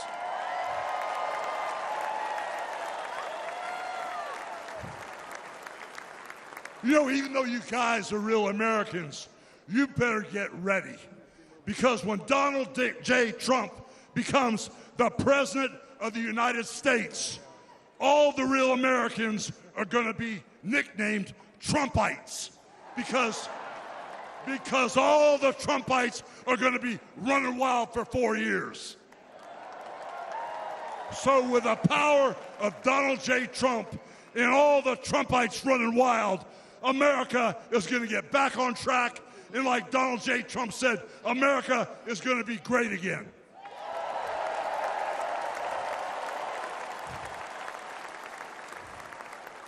You know, when I look out and I see all the real Americans, I think about how Donald Trump, his family was compromised. When I look out there and I see Donald Trump, I think about how his business was compromised. But what happened last week when they took a shot at my hero and they tried to kill the next President of the United States? Enough was enough. And I said, let Trumpomania run wild, brother. Let Trumpomania rule again. Let Trumpomania make America great again.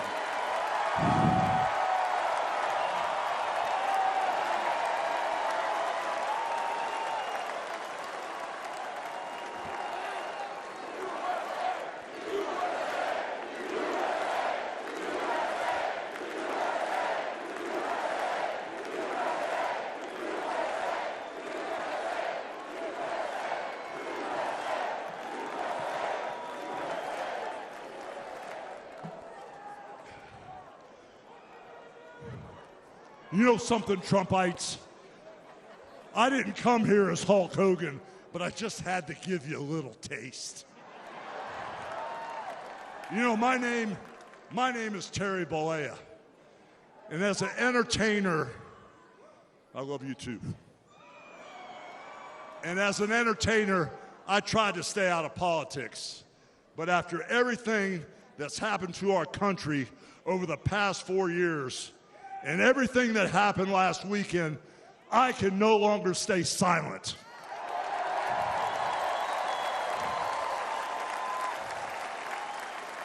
I'm here tonight because I want the world to know that Donald Trump is a real American hero. And I'm proud to support my hero as the next President of this United States.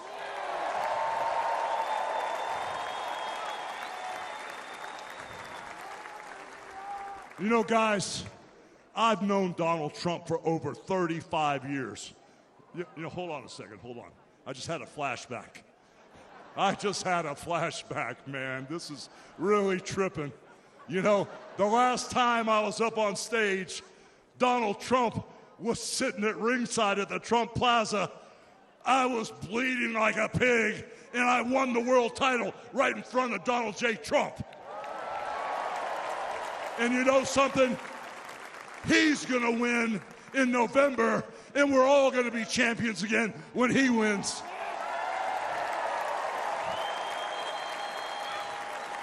And like I said, I've known that man for over 35 years, and he's always been the biggest patriot, and he still is.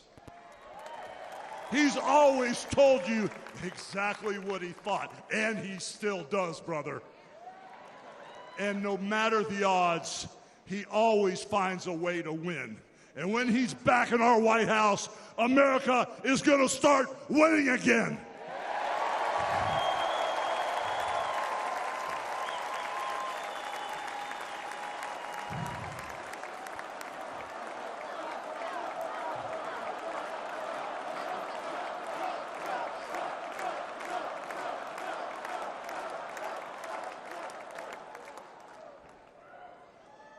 You know, guys, over my career, I've been in the ring with some of the biggest, some of the baddest dudes on the planet.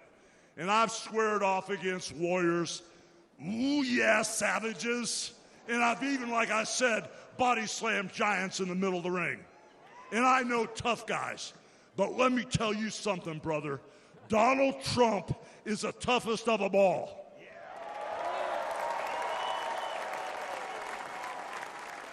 They've thrown everything at Donald Trump.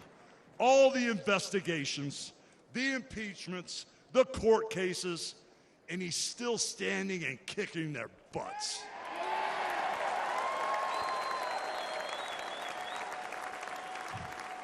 You know, we never had it better than the Trump years.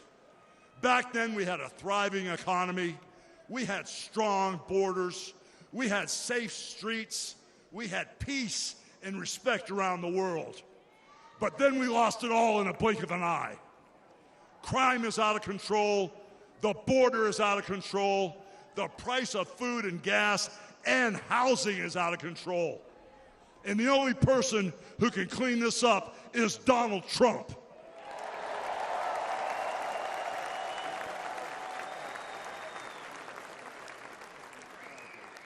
You know, guys, I really, really love this country. And I've lived the American dream. And I want my kids, your kids, and all those little teeny Hulkamaniacs out there to live the American dream too.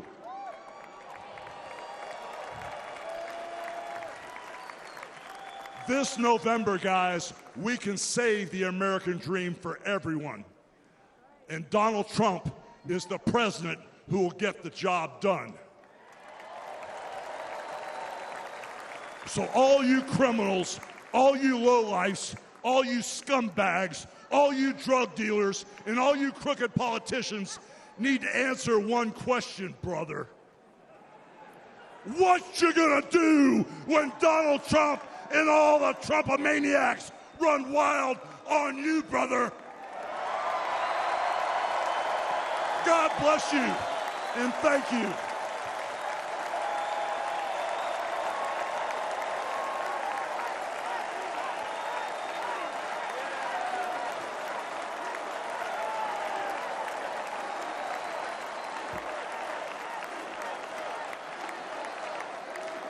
Ladies and gentlemen, please welcome the President and CEO of the Billy Graham Evangelistic Association and President of Samaritan's Purse, the Reverend Franklin Graham.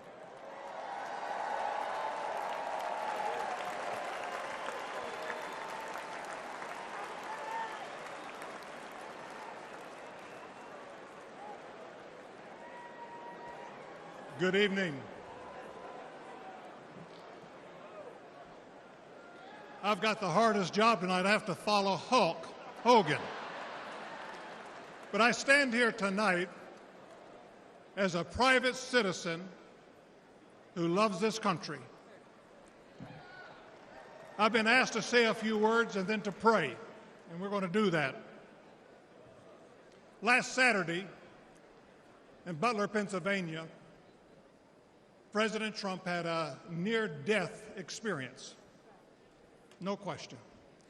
But God spared his life. And when we go through those experiences, it changes us. It can cause us to examine our lives and to reevaluate our priorities, as you should. When President Trump rose from that platform, he rose with his fist raised in strength, showing America his unshakable resolve to fight for them in this nation.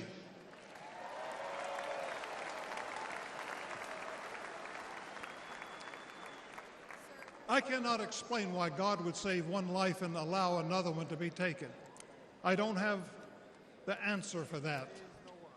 But one thing I do know is that God loves us, and he wants us to be with him in heaven one day. And that's through faith in his Son, Jesus Christ. You see, the Bible says that God so loved the world that he gave his only begotten Son, that whosoever believeth in him shouldn't perish but should have everlasting life. For as long as I've known President Trump, I've found him to be a man of his word. Things that he said he'll do, he did. When he told me and our country in 2016 that he was going to appoint conservative justices, guess what? He did. In 2016, he said he would defend religious liberty. And guess what? He did. In 2019, I was with him at the United Nations when the first president of history of this country stood there to advocate for religious liberty worldwide.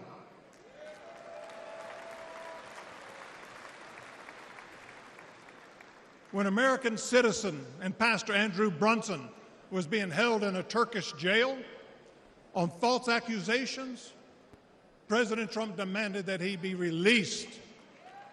And he applied economic pressure and sanctions until they did that. I'm grateful and thankful for what he did as a 45th president of the United States. And I know that as the 47th president, he will keep his word to the American people to make America great once again.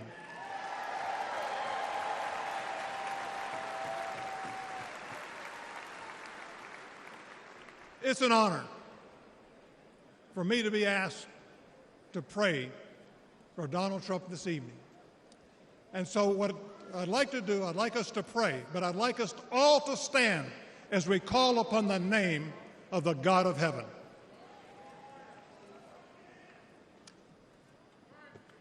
Our Heavenly Father, we come before you this evening with grateful hearts. Thank you for saving the life of President Donald J. Trump. In his own words, it was you and you alone who saved him. We pray for the others that were injured on Saturday, for the family who lost their loved one. Put your loving arms around them. Comfort them, and may they sense your presence. We stand before you tonight. We say thank you for the provisions you have given to the United States of America. You have blessed this country more than any country in the world. Sadly, as a nation, we have forgotten who is responsible for all the freedoms, the liberties, and the bounty that we enjoy. It has all come for you. Thank you. This evening, our nation is in trouble. We're divided politically, racially, economically, with millions of people seeking refuge and hope in our dry and thirsty land. You're the only one who can fix the complexity of the problems that we face today. We pray for President Trump, that you would give him wisdom, strength, and a clear vision for the future of this nation and the task that is at hand. Continue to protect him from his enemies. I pray that you would surround him with men and women who will give him sound counsel and guidance. We pray for Melania, for Barron, and for all the President Trump's children and grandchildren. We pray for Senator J.D. Vance, his wife Ulsa, along with their young family. We're thankful for his strong stand for defending life. As your word instructs, we also pray for the leaders of our nation, whether they're Republican, Democrat, or Independent. We know that all authority comes from you. You are a great God, and we ask that if it be thy will that you will make America great once again. And we ask that you'll unite our hearts, bring us together, one nation under God, indivisible, with liberty and justice for all. And we pray this in the mighty name of my Lord and Savior, Jesus Christ, the King of Kings and the Lord of Lords. Amen.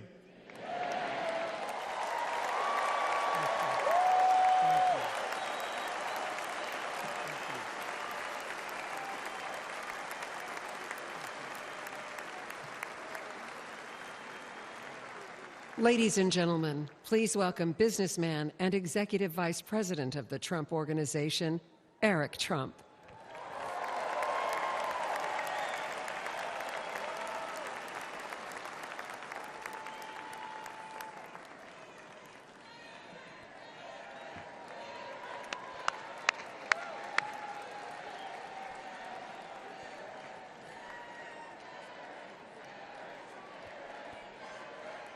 Good evening, America.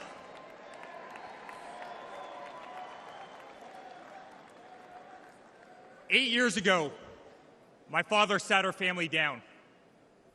He spoke of a nation in decline, of dreams slipping away, of a future endangered by failed leadership and broken promises. It was in that moment I knew my father had made a decision that would forever change our lives. We realized he had chosen to step into the arena, to fight for the soul of America. He had decided to leave behind the comforts of an unbelievable business empire, to leave behind everything he had ever built, to answer the call to serve our nation. Unlike his predecessor, it was not a decision born out of necessity. Unlike the current president, it was not a decision that would enrich his family. Rather, it was a decision made out of love for this country and a deep concern for America's future.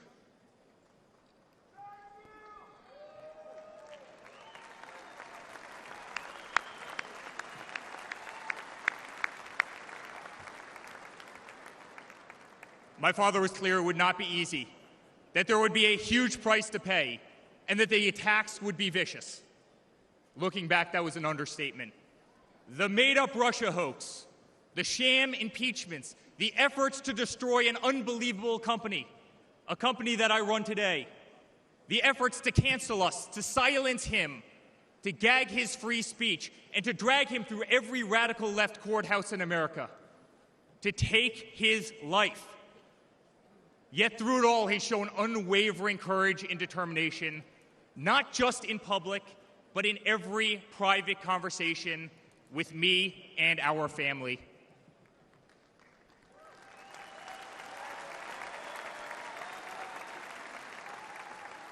He stood tall, fueled not by personal ambition, but by a profound love for this country and a love for all of you, the American people. That man is my father. That man is the 45th president and soon to be 47th president of the United States. That man is Donald J. Trump.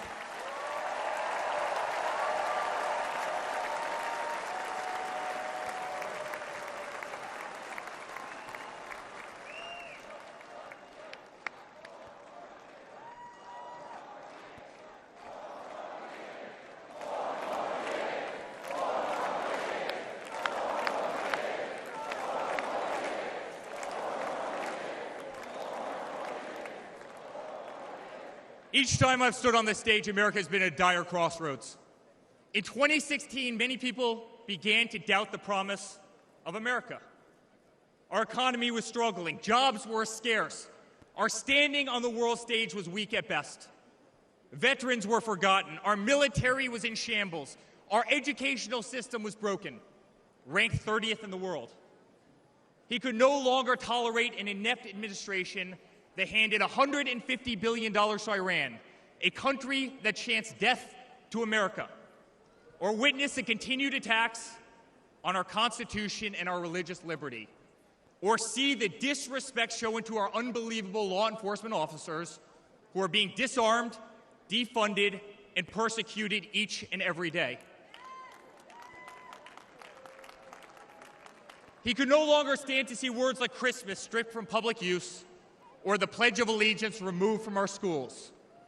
But my father saw potential where others saw despair. Donald Trump built the New York City skyline. He did so during a time when businesses were turning away from the city he loved. Crime was rampant. The streets were dirty. But he had the Midas touch, and he turned those streets and neighborhoods into gold. He faced every challenge with tremendous vision and grit. As he did during the 2016 election, he rolled up his sleeves. He remained unapologetic. He did not care to be politically correct.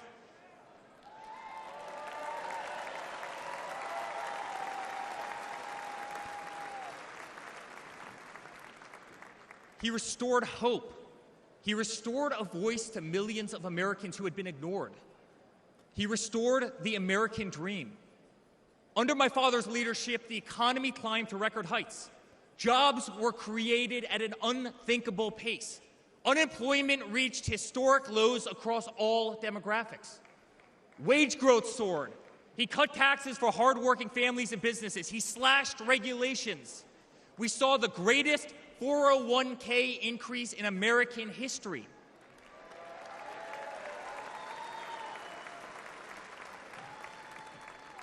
People bought their first homes in an environment that saw 2 to 3% interest rates. They started their families. My father made the United States energy independent with the lowest gas prices in decades.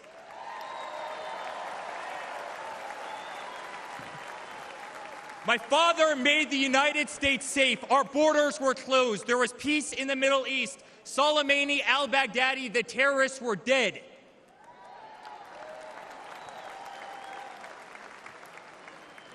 My father made the United States respected again, with the courage to walk into countries like North Korea, with the courage to impose tariffs on China, and with the courage to tear up trade deals that cost Americans their jobs.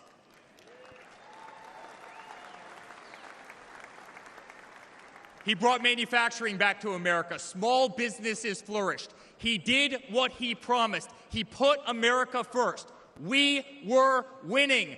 Donald Trump made America great again.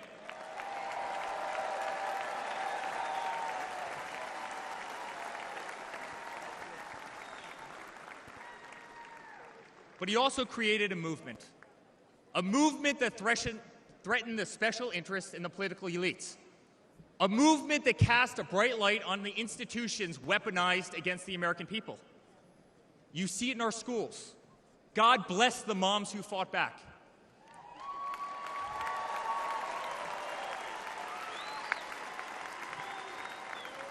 You see it in your workplace. You see it on every news station, in every newspaper. You see it in the military. The most iconic military installations on planet Earth are stripped of their identity and renamed. Fort Bragg, Benning, Fort Hood. You see it in Hollywood. You see it in our two-tier judicial system. They don't even hide it anymore. My father has been censored. The former president ripped off to Twitter, Instagram, and Facebook, while terrorist organizations remain intact. My father has been persecuted, targeted by far-left Democrats, funded by special interest groups, and hand-picked judges. My father has been pulled off the ballots of states, radical justices attempting to defy the will of millions of Americans who adore who he is and what he stands for. My father even became the target of an assassin who almost killed America's single greatest hope for our future. The swamp is terrified of this incredible movement. They're terrified of it. They're terrified of you and the tens of millions of people watching us on TV right now. They've tried everything to keep him from you, everything, to destroy his legacy, to destroy his family. They have failed, and they will not win.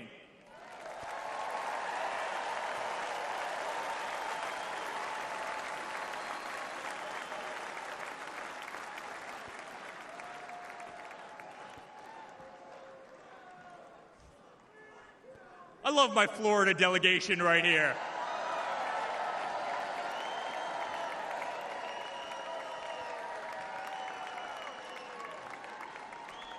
Thank you.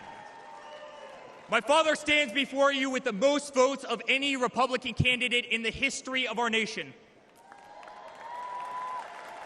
He has defied the predictions of every political pundit. He fills stadiums across our country. He energizes Americans to the issues facing this nation and does so with unvarnished honesty. He is not a threat to democracy. He is a threat to those who despise our republic, many whom are bought and sold, bribed and coerced, people who have never signed the front of a check and who have been dependent on the government their entire adult lives.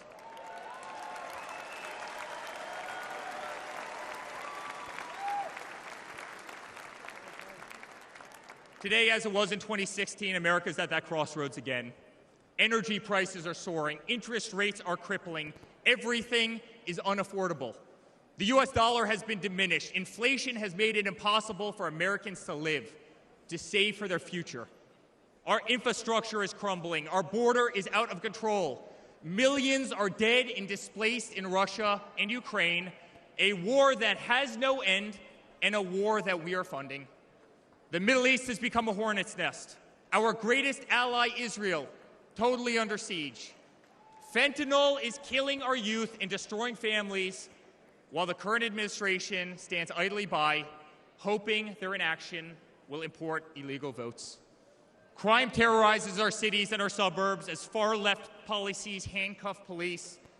Male athletes, guys my height, 6'5", are swimming in women's sports.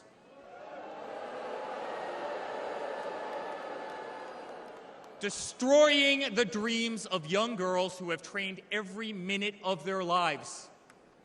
We no longer trust our elections. We no longer trust our judicial system. And we no longer believe that our government is working in our best interest.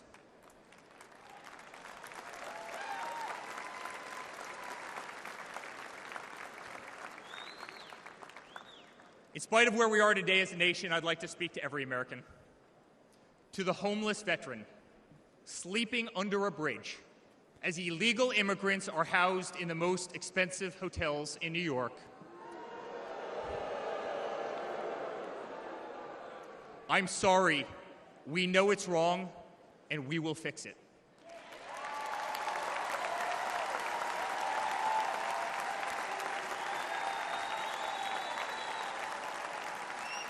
To the single mother who can no longer afford her rent, afford groceries, and has been forced to work 3 jobs, I'm sorry.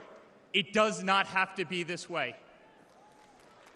To the parents who lost a son or daughter to fentanyl, including the incredible woman that spoke the other night, while an administration does absolutely nothing, I'm sorry.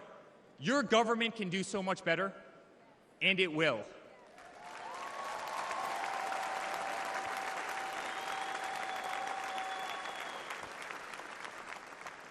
To the children who are being brainwashed instead of learning the fundamentals in school, I'm sorry. There are teachers who care, and my father will empower them.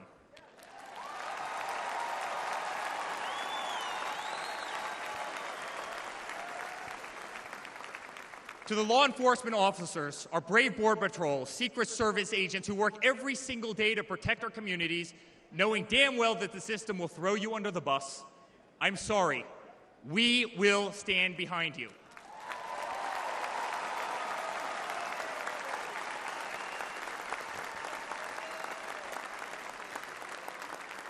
To commuters often petrified to take a bus, take a train, or walk the streets in cities across our nation, I'm sorry. That man right there will fix this.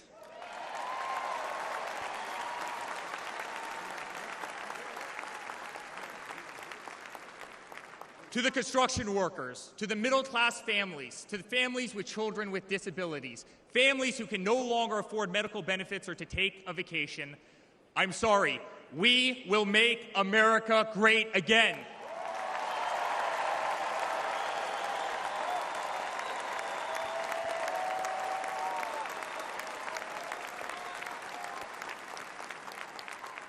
And to my father, who has been ruthlessly silenced, slandered, and attacked by a corrupt administration, I'm sorry.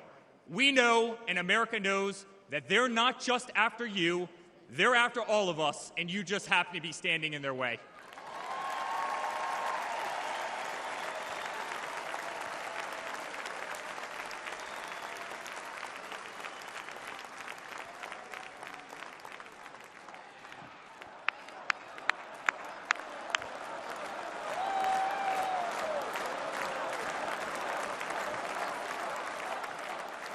To all Americans watching tonight, the greatest retribution will be our success.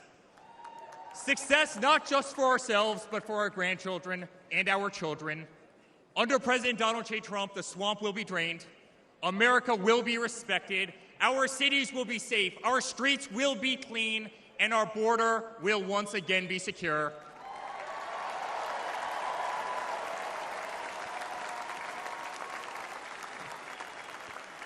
We will have peace. We will have prosperity. Your hard-earned tax dollars will enrich a better America, not be squandered in corrupt foreign nations. Education will be handed back to the states. We will no longer be 30th in the world. We will be first.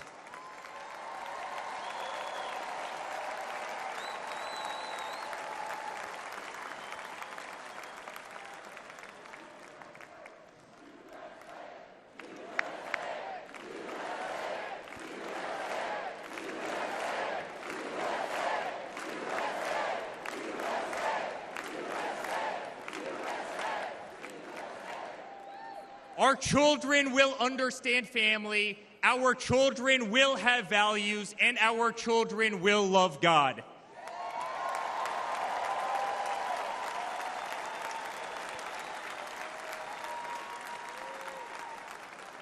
Our country will prioritize free speech, respect freedom of religion, and honor our Constitution.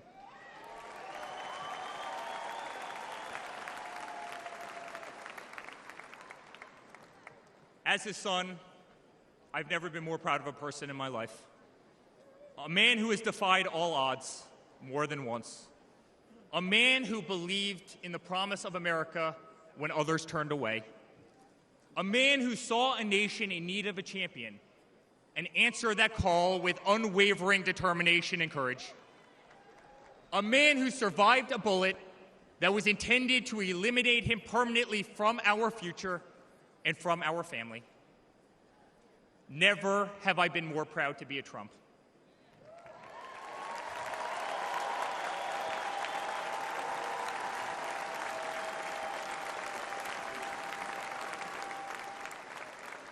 Never have I been more proud to stand by my father's side. I remain incredibly honored to be part of this journey, a journey with all of you, a journey to save the greatest country on earth, a journey with the most incredible people I have ever met. Dad, 5 days ago, Laura, Luke, Carolina, and I held our breath as we saw blood pour across your face. By the grace of God, divine intervention, and your guardian angels above, you survived.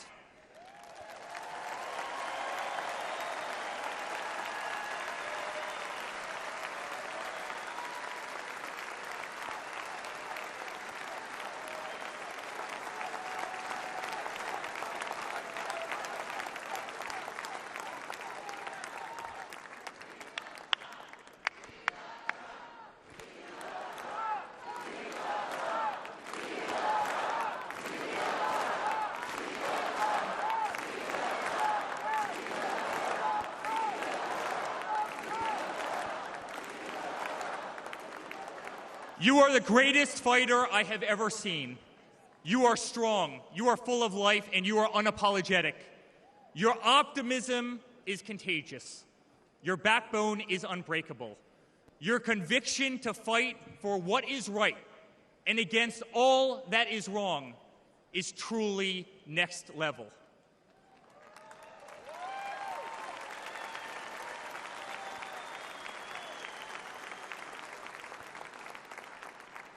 The whole world saw your strength as you stood up.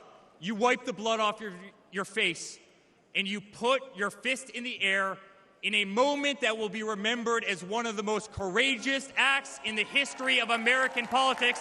You shouted, "Fight! Fight! Fight!"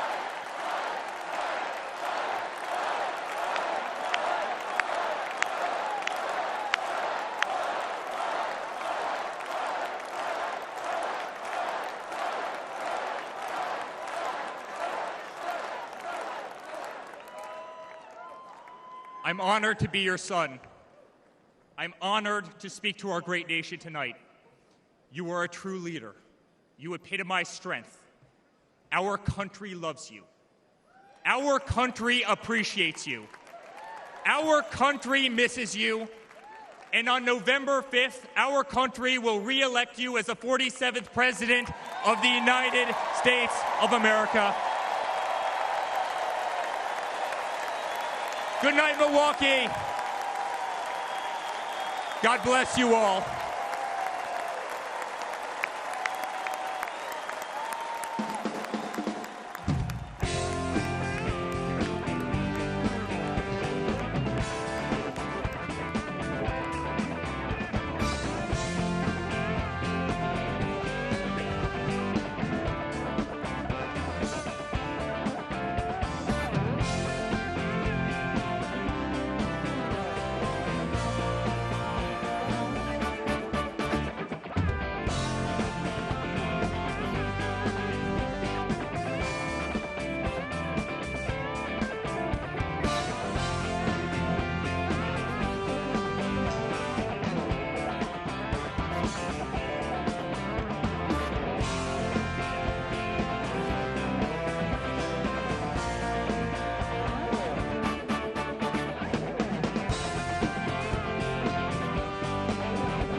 Ladies and gentlemen, the next First Lady of the United States, Mrs. Melania Trump.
This is a story as uniquely American as the ideals and freedoms we all cherish.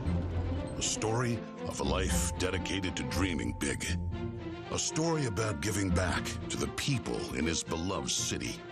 But most of all, this is a story about putting his country first. And it's a story best told in pictures. Young and confident, Donald Trump wasn't afraid to think big and build even bigger. And he left his mark on the New York skyline that greeted visitors from around the world. But he wasn't just an American entrepreneur. He became a folk hero. Celebrities and sports stars wanted to be seen with him. Politicians sought his approval. And New Yorkers just loved him. And he loved them back. And he gave back. Just one example, saving the Woolman skating rink. The Woolman skating rink in Central Park is open again. The city spent nearly 6 years and $12 million trying to fix it. And then to the rescue, developer Donald Trump. As Tracy Egan tells us now, he accomplished in 3.5 months what the city couldn't do in 6 years. Donald, you performed a great public service. There was no denying that Donald Trump was the toast of the town. But he was also something even more important, a patriotic American. And like many others, he was becoming increasingly troubled by the direction of our country. Because I really am tired of seeing what's happening with this country, how we're really making other people live like kings, and we're not. You've said, though, that if you did run for president, you believe you'd win. Well, I don't know. I think I'd win. I tell you what, I wouldn't go in to lose. I've never gone in to lose in my life. And if I did decide to do it, I think I'd be inclined. I would say that I would have a hell of a chance of winning, because I think people, I don't know how your audience feels, but I think people are tired of seeing the United States ripped off. But who would ever run for president and leave such a glamorous life? Appearances in movies, best-selling books, a widely popular TV show. But for Donald J. Trump, the calling to save his country was even stronger. The mission, more important. The number of Americans being left behind, too large. And so, in Donald Trump fashion, he announced he was running for president, in it to win. And he did.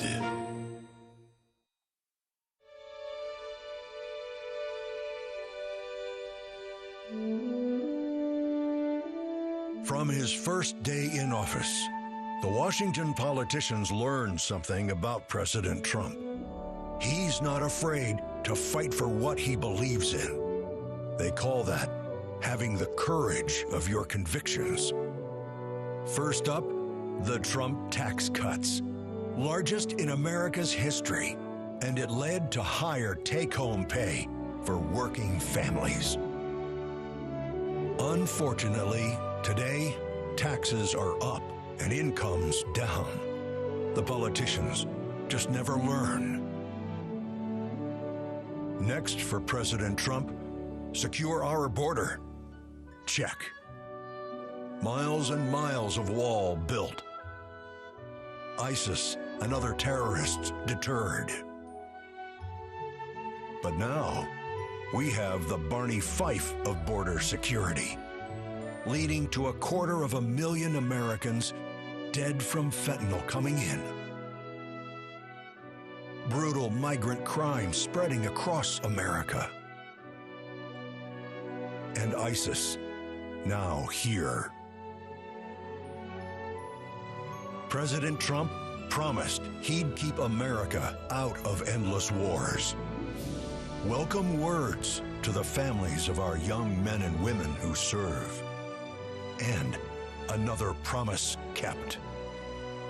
He started by strengthening our military, then traveled the world, meeting with our allies, and even with our main adversaries, just so they understood that America's strength and resolve was back. Because that's what a strong commander-in-chief does. And it led to a stable world at peace and our troops safe. Today, a different story. Our enemies smelled weakness, then set the world on fire. Putin saw it, then invaded Ukraine. Hamas saw it, then started a war in the Middle East.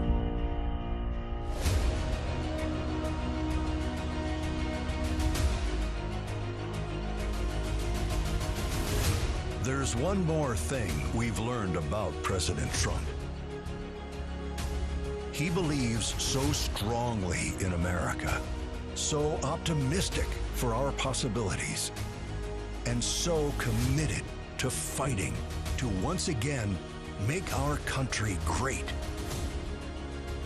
that there is nothing that is going to stop him.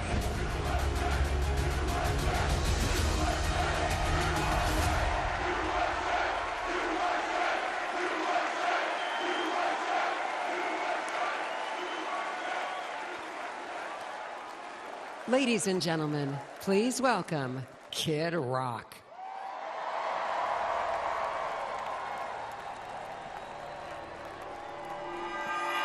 What up, America?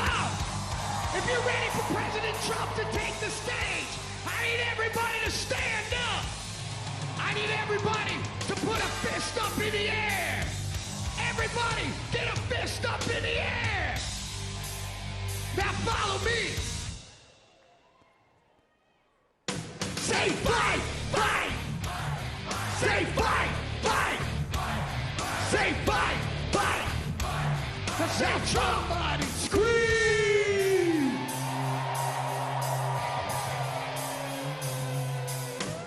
The devil without a cause. I'm back with the beaver hats and Bet Davis slacks. 30-pack of stroll, straight rock and roll. No Rogaine in the propane flow. The chosen one, I'm the living proof. With the gift to gab from the city of truth. You know I jab, stab, and knock critics back. And I did not stutter when I said that. I'm going platinum, selling rhymes. I went platinum 7 times. Still they ill and wanna see us fry. I guess because only God knows why. Why? Oh, they call me cowboy. I'm the singer of black. Throw a fist in the air. Let me see where you at. Say fight, fight. Say fight, fight. Say fight, fight. I say Trump, Trump.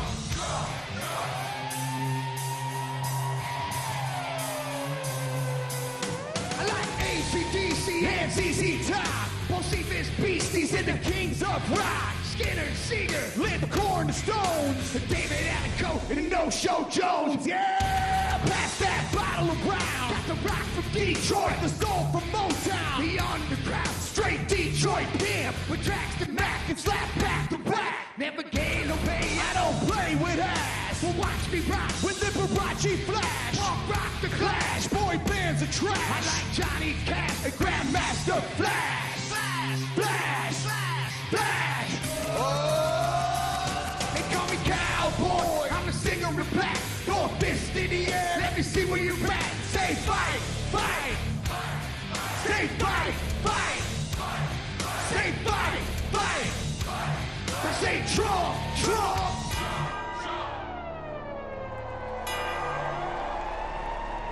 I'm an American badass. Watch me kick. You can roll with rock or you can.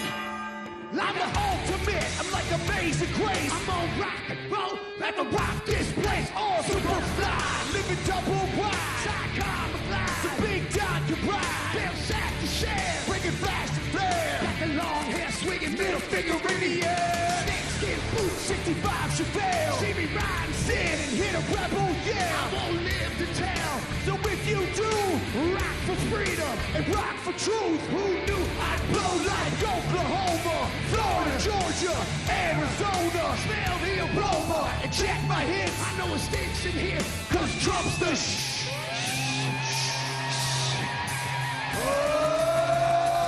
They call me cowboy, I'm a singer of black. Throw a fist in the air, let me see where you're at. Say Trump, Trump. Say Trump, Trump. Say Trump, Trump. Say Trump, Trump. I need to hear you louder than that. One more time. I'm a cowboy, badass and black. You singing Trump, Trump. From side to side, from front to back. Come on, Trump, Trump. I put Detroit City back on the map. We singing Trump, Trump. King Rock's in the house. This is where I'm at. Ladies and gentlemen, get ready for the most patriotic American badass on earth, President Donald J. Trump. But first, another American badass, my brother, Dana White. God bless America.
Good evening, ladies and gentlemen.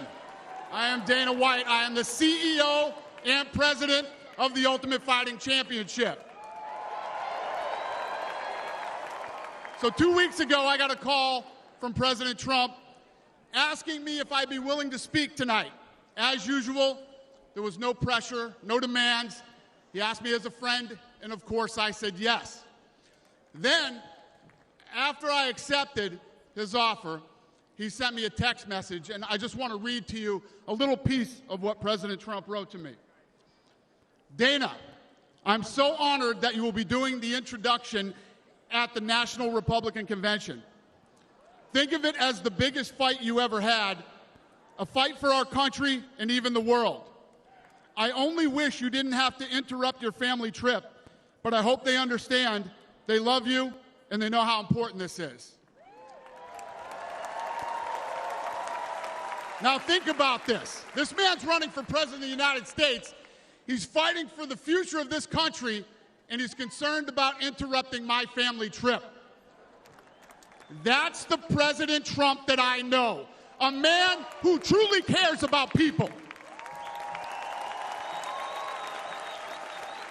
The mainstream media likes to push the narrative that he doesn't care about anyone but himself.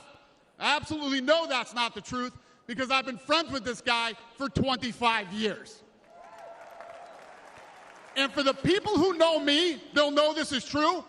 I just want to make something very clear. Nobody in the Trump campaign has ever told me what to say. Nobody tells me what to say, and I'm nobody's puppet.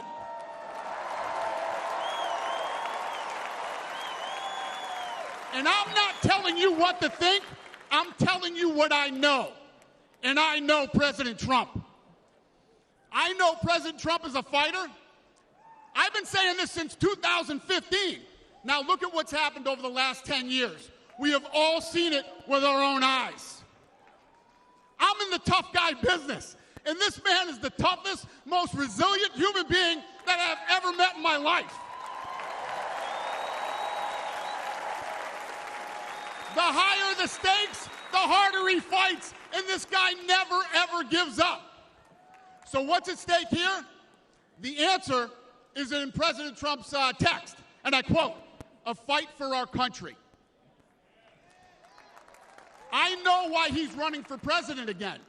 Why else would he put himself through everything he's dealt with just to get back here? We all know he doesn't need this. This guy's got a great life, he has a beautiful family, and he has achieved everything that you could possibly achieve in life. I know President Trump is literally putting his life on the line for something bigger than himself, and he's willing to risk it all because he loves this country.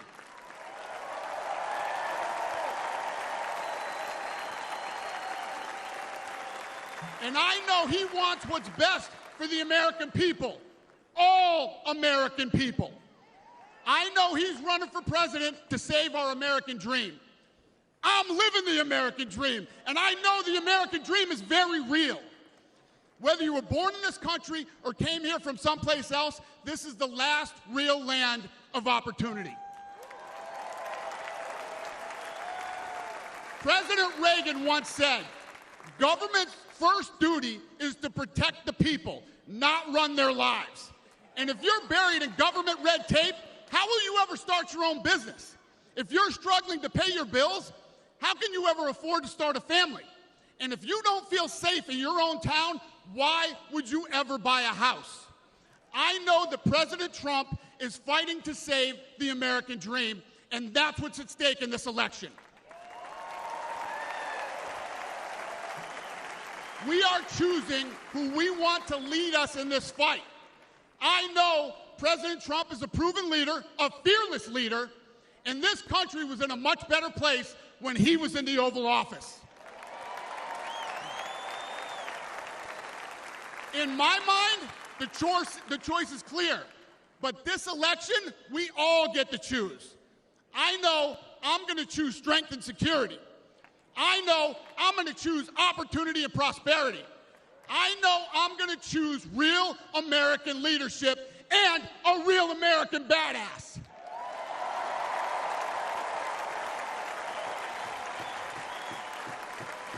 And I'm not telling you what choice to make, and I'm not telling you what to think. I'm telling you what I know. I know America needs a strong leader, and the world needs a strong America. I know Donald J. Trump is the best choice for President of the United States. My fellow Americans, it is my honor to introduce the 45th and soon-to-be 47th President of the United States, Donald J. Trump.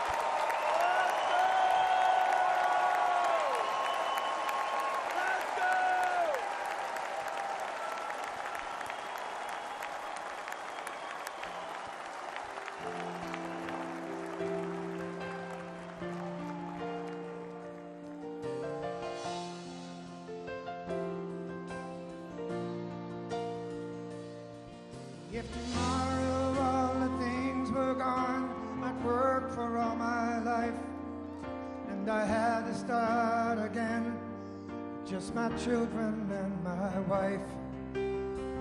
Thank my lucky stars to be living here today, 'cause our flag still stands for freedom, and they can't take that away.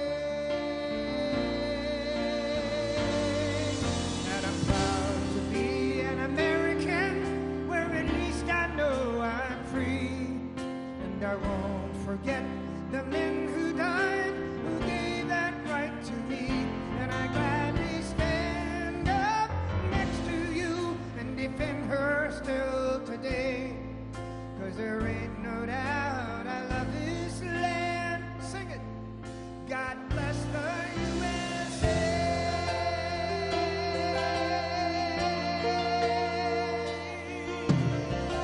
Yeah.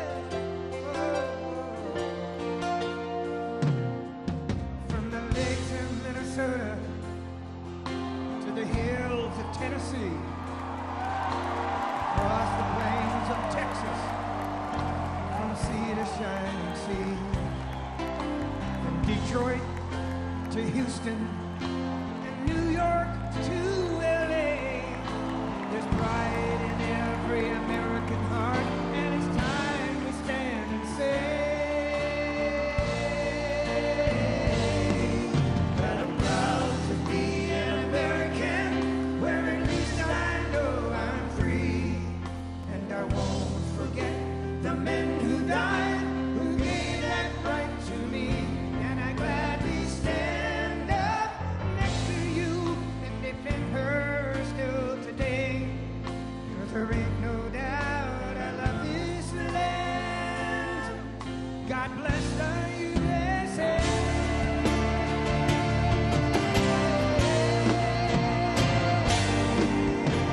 And I'm proud to be an American, where at least I know I'm free.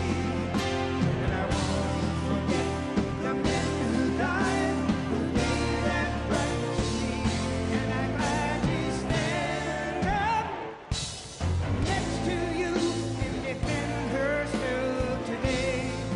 'Cause there ain't no doubt I love this land. God bless the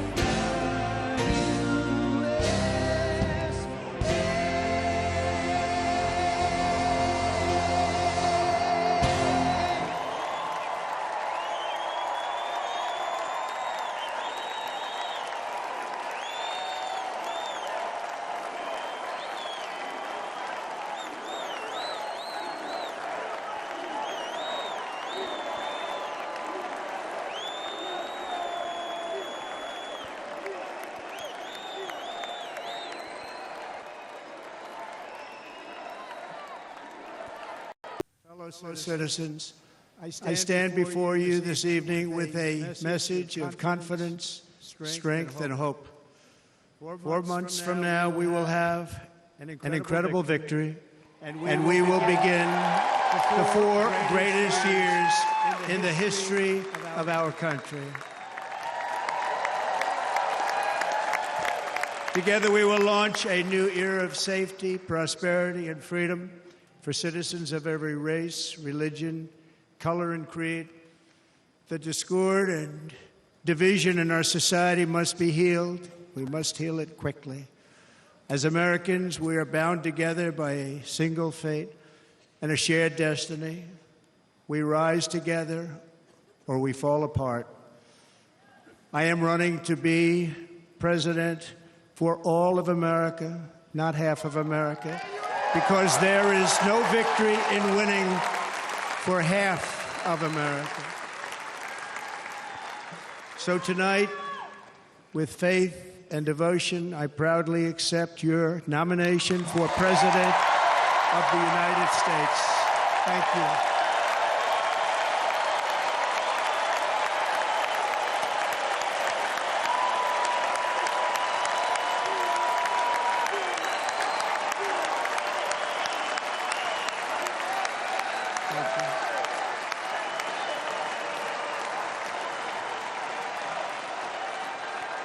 Thank you very much.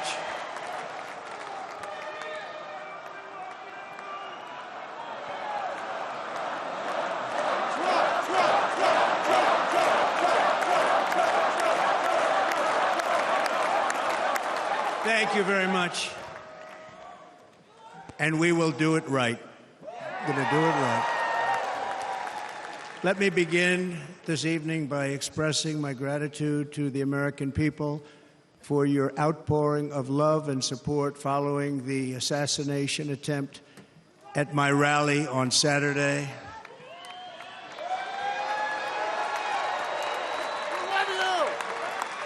As you already know, the assassin's bullet came within a quarter of an inch of taking my life.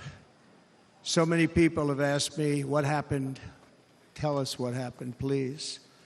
And therefore, I will tell you exactly what happened, and you'll never hear it from me a second time because it's actually too painful to tell. It was a warm, beautiful day in the early evening in Butler Township in the great Commonwealth of Pennsylvania. Music was loudly playing, and the campaign was doing really well. I went to the stage, and the crowd was cheering wildly. Everybody was happy. I began speaking very strongly, powerfully, and happily, because I was discussing the great job my administration did on immigration at the southern border. We were very proud of it.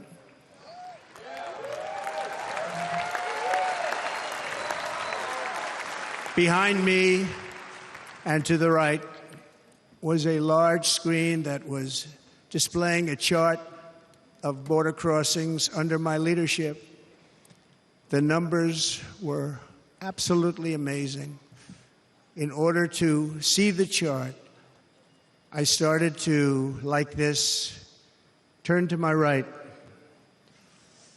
and was ready to begin a little bit further turn, which I'm very lucky I didn't do, when I heard a loud whizzing sound and felt something hit me really, really hard on my right ear. I said to myself, wow, what was that? It can only be a bullet. And moved my right hand to my ear, brought it down. My hand was covered with blood, just absolutely blood all over the place. I immediately knew it was very serious, that we were under attack, and in one movement proceeded to drop to the ground. Bullets were continuing to fly as very brave Secret Service agents rushed to the stage, and they really did. They rushed to the stage.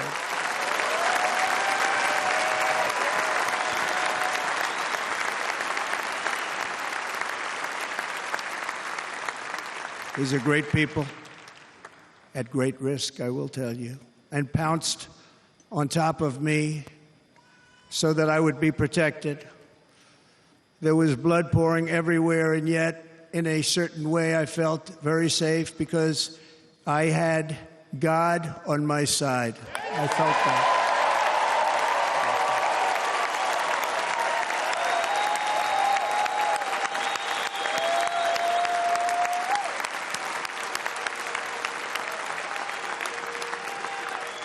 The amazing thing is that prior to the shot, if I had not moved my head at that very last instant, the assassin's bullet would have perfectly hit its mark, and I would not be here tonight. We would not be together. The most incredible aspect of what took place on that terrible evening in the fading sun was actually seen later. In almost all cases, as you probably know, and when even a single bullet is fired, just a single bullet, and we had many bullets that were being fired, crowds run for the exits or stampede, but not in this case. It's very unusual.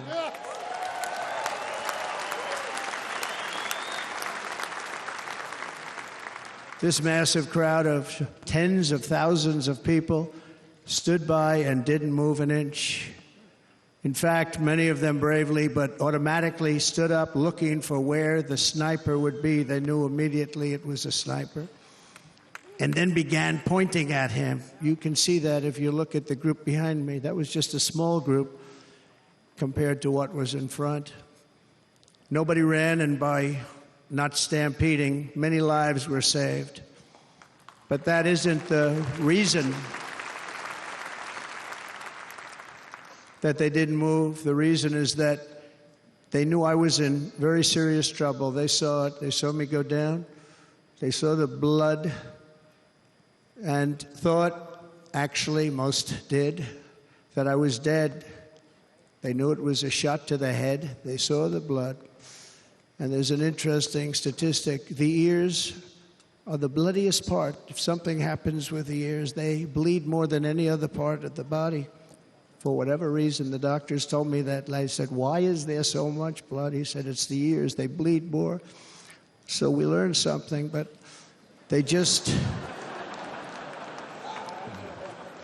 this beautiful crowd, they didn't want to leave me. They knew I was in trouble. They didn't want to leave me. And you can see that love written all over their faces. Incredible people.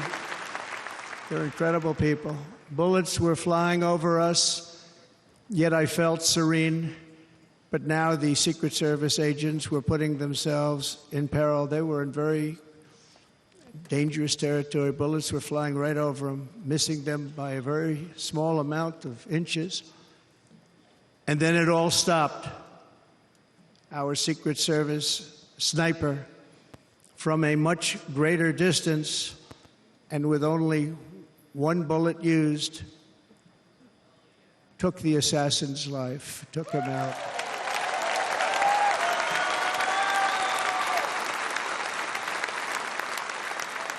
I'm not supposed to be here tonight. Not supposed to be here. Yes, you are. Yes, you are. Yeah.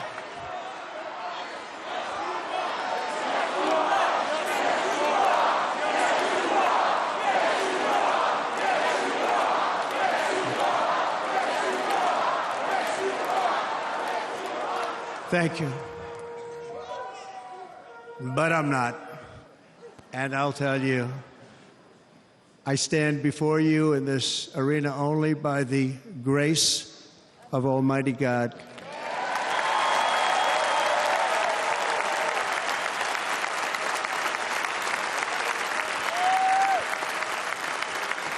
In watching the reports over the last few days, many people say it was a providential moment. Probably was. When I rose, surrounded by Secret Service, the crowd was confused because they thought I was dead, and there was great, great sorrow. I could see that on their faces as I looked out. They didn't know I was looking out. They thought it was over. But I could see it, and I wanted to do something to let them know I was okay. I raised my right arm, looked at the thousands and thousands of people that were breathlessly waiting, and started shouting, "Fight, fight, fight."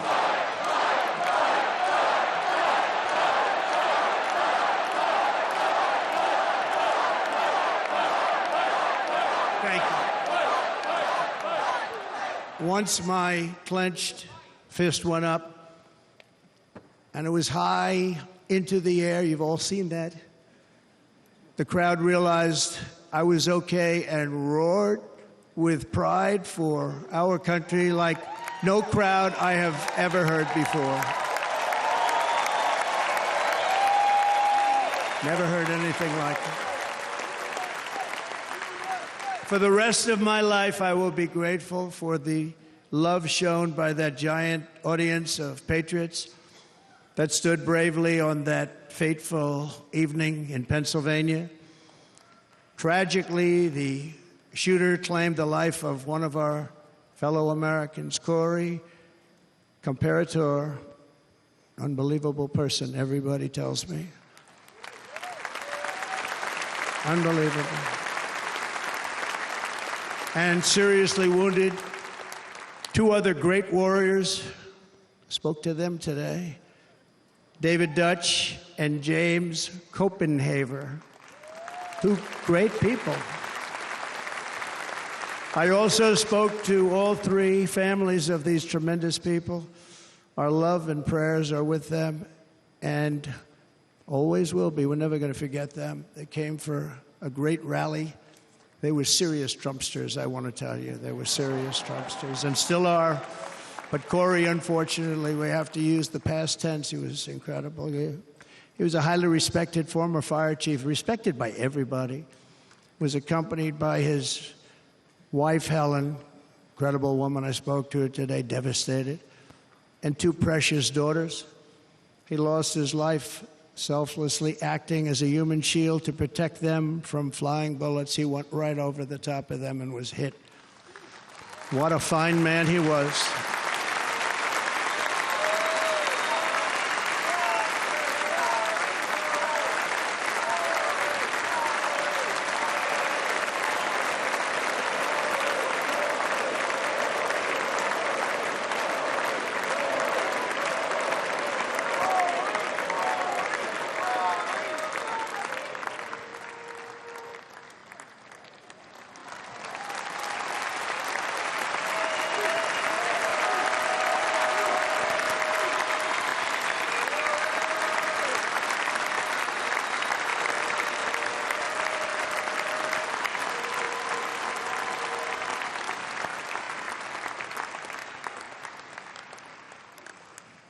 I want to thank the fire department and the family for sending his helmet, his outfit, and it was just something, and they're going to do something very special when they get it. But we did something which cannot match what happened, not even close. But I am very proud to say that over the past few days, we've raised $6.3 million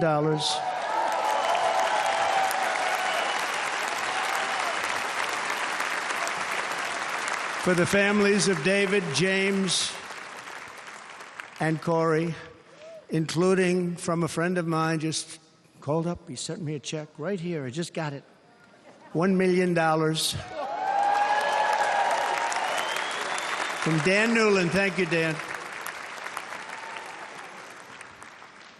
And again, when speaking to the family, I told them, I said, well, I'm going to be sending you a lot of money, but it can't compensate.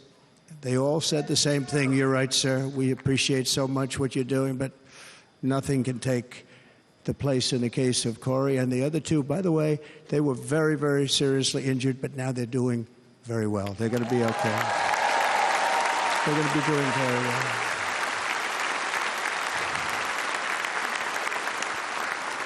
They're warriors. So now I ask that we observe a moment of silence in honor of our friend Corey.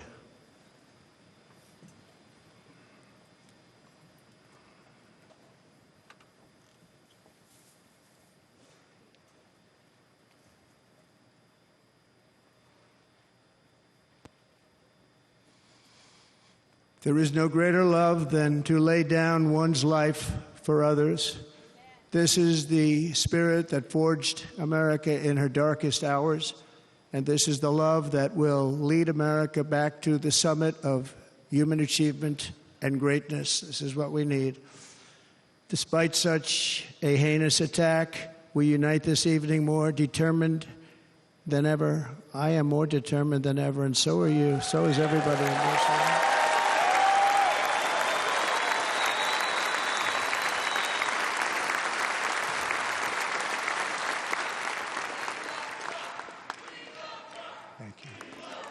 Thank you very much.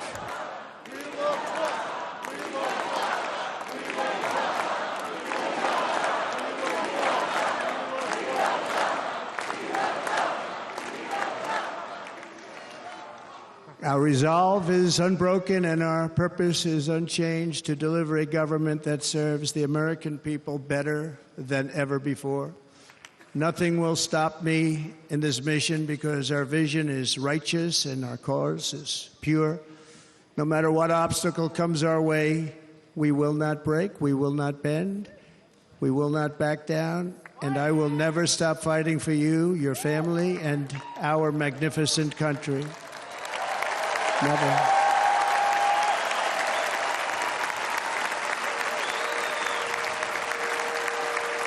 And everything I have to give, with all of the energy and fight in my heart and soul, I pledge to our nation tonight. Thank you very much. I pledge that to our nation.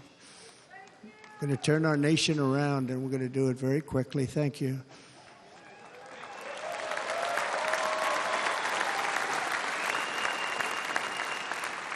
This election should be about the issues facing our country and how to make America successful, safe, free, and great again.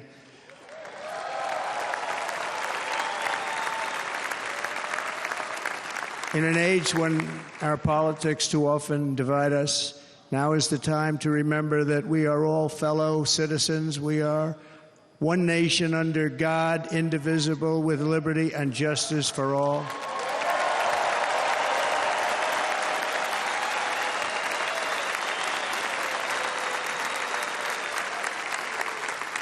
And we must not criminalize dissent or demonize political disagreement, which is what's been happening in our country lately at a level that nobody has ever seen before. In that spirit, the Democrat Party should immediately stop weaponizing the justice system and labeling their political opponent as an enemy of democracy. Especially since that is not true. In fact, I am the one saving democracy for the people of our country.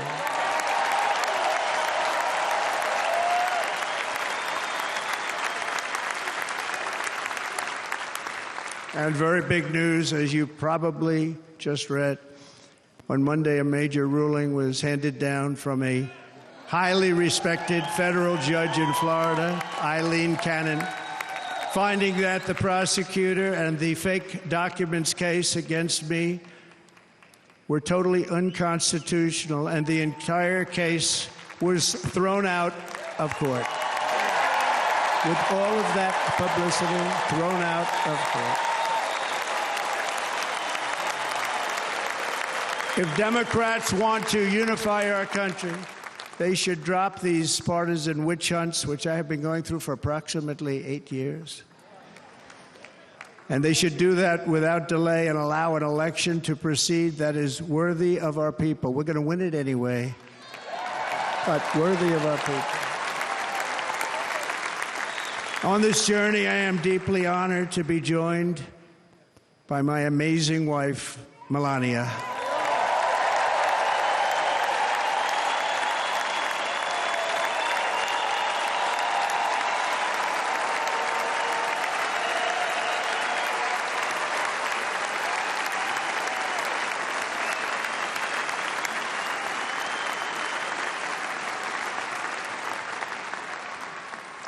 And Melania, thank you very much. You also did something really beautiful, a letter to America calling for national unity, and it really took the Republican Party by surprise. I will tell you, it was beautiful.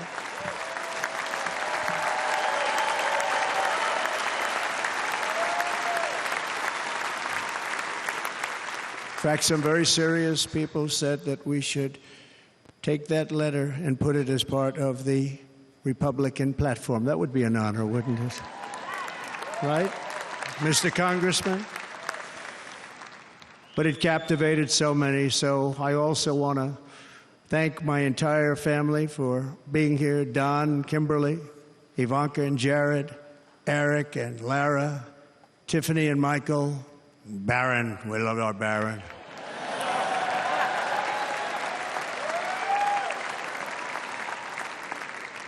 And of course, my 10 wonderful grandchildren. You saw a few of them up there on my lap before.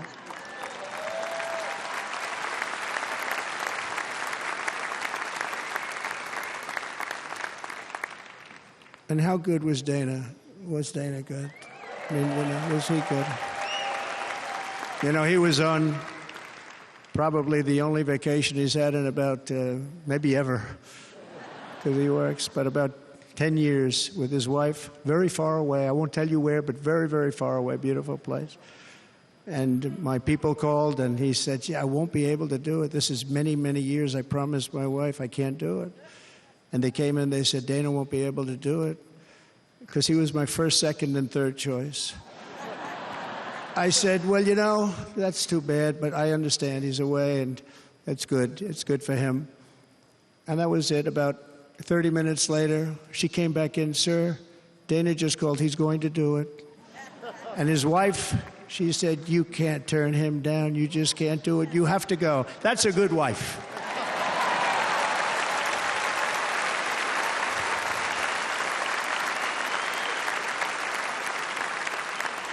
So he got on a plane. He got here a little while ago. Now he's going to get on the plane in a little while, and he's going to go back home to his wife.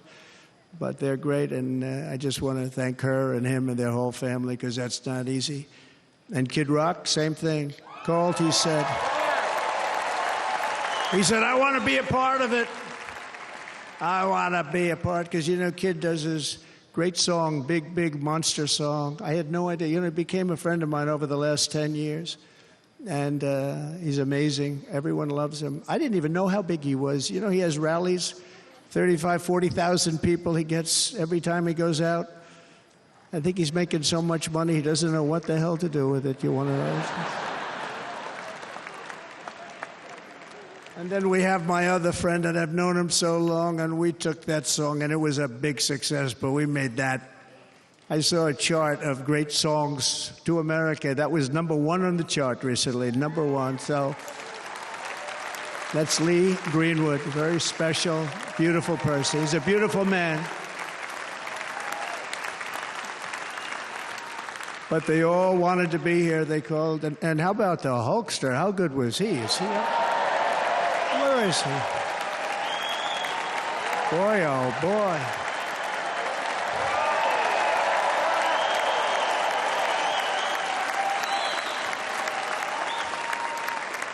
You know, they may call that entertainment. I know about entertainment, but when he used to lift a 350-pound man over his shoulders and then bench press him 2 rows into the audience, I say, maybe entertainment, but he is one strong son of a gun. I will tell you, I watched it many times.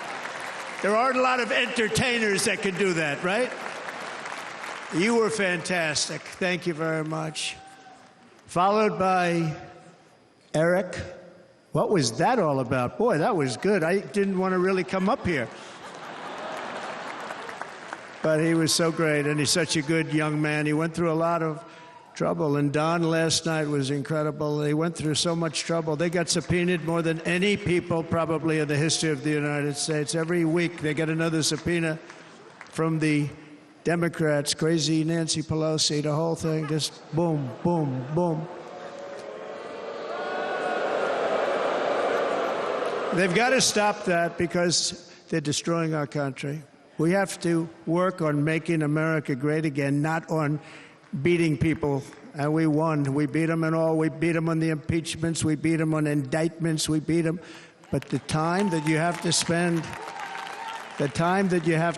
if they would devote that genius to helping our country, we'd have a much stronger and better country.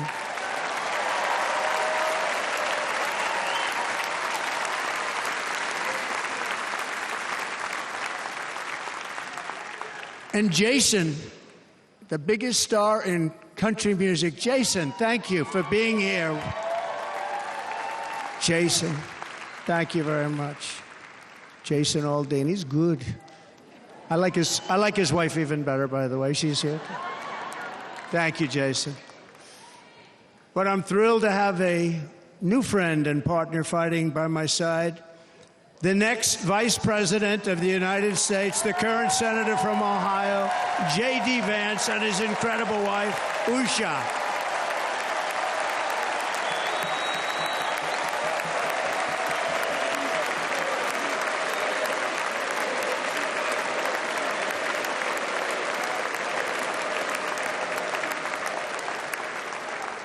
He's going to be a great Vice President. He's going to be great. He'll be with this country and with this movement, greatest movement in the history of our country, Make America Great Again. When they criticize it, they say, we're going to try and stop MAGA. I said, MAGA is Make America Great Again. What are you going to stop? There's nothing to stop. Then they say, oh, that's right. It's very tough to fight it. And all of the people that did try and fight it have failed. But he's going to be with us for a long time, and it was an honor to select him. Great, great student at Yale. His wife was a great student at Yale. They met at Yale. These are two smart people. So, J.D., you're going to be doing this for a long time. Enjoy the ride.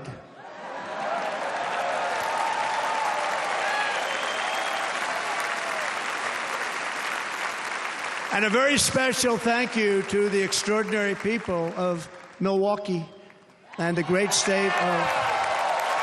Oh, there they are. There they are. You are so easy to spot. And Green Bay's going to have a good team this year, right? They're going to have a good team. They're going to have a good team. Most of the audience doesn't like it, but it's true. You're going to have a very good team this year. And by the way, Wisconsin, we are spending over $250 million here creating jobs and other economic development all over the place. So I hope you will remember this in November and give us your vote. I am trying to buy your vote.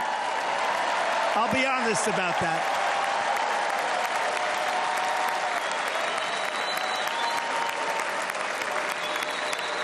And I promise we will make Wisconsin great again. We're going to make it. Thank you, Mr. Governor. Thank you very much. Thank you. I'm here tonight to lay out a vision for the whole nation. To every citizen, whether you're a young or old man or woman, Democrat, Republican or independent, black or white, Asian or Hispanic, I extend to you a hand of loyalty and of friendship. Together we will lead America to new heights of greatness like the world has never seen before. We were right there in the first term.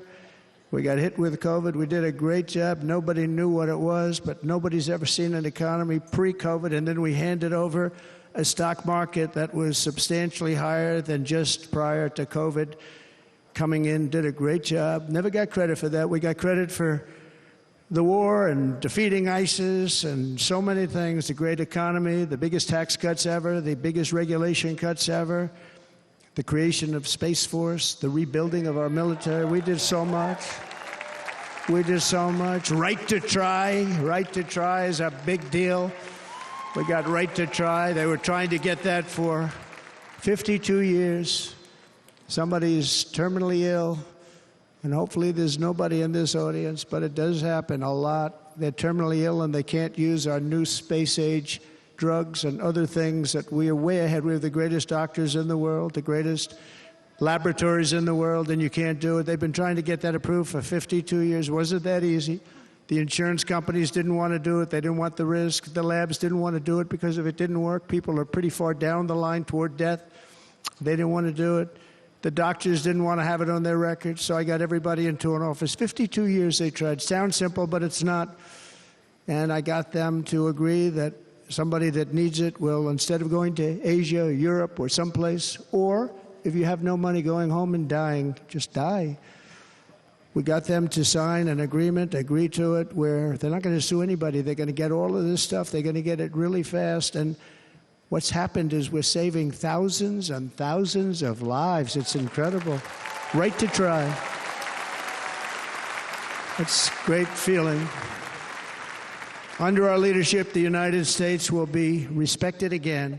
No nation will question our power. No enemy will doubt our might.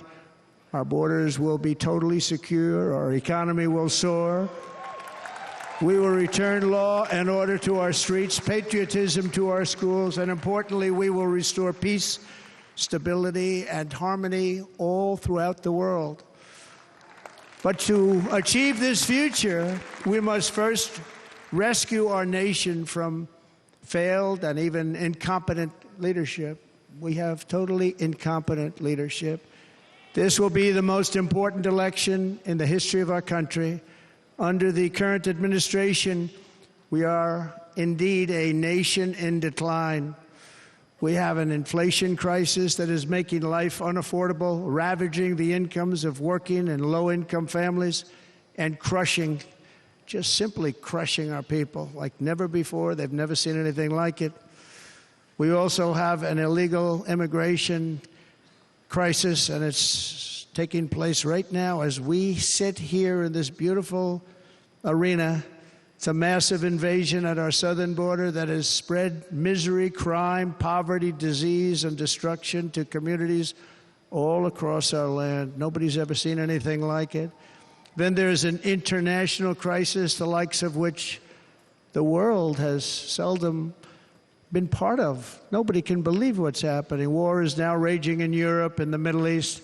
A growing specter of conflict hangs over Taiwan, Korea, the Philippines, and all of Asia, and our planet is teetering on the edge of World War III, and this will be a war like no other war because of weaponry. The weapons are no longer army tanks going back and forth shooting at each other. These weapons are obliteration. It's time for a change. This administration can't come close to solving the problems. We're dealing with very tough, very fierce people. They're fierce people. And we don't have fierce people. We have people that are a lot less than fierce, except when it comes to cheating on elections and a couple of other things. Then they're fierce. Then they're fierce.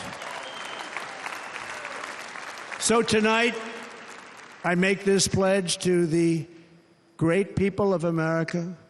I will end the devastating inflation crisis immediately, bring down interest rates, and lower the cost of energy. We will drill, baby, drill.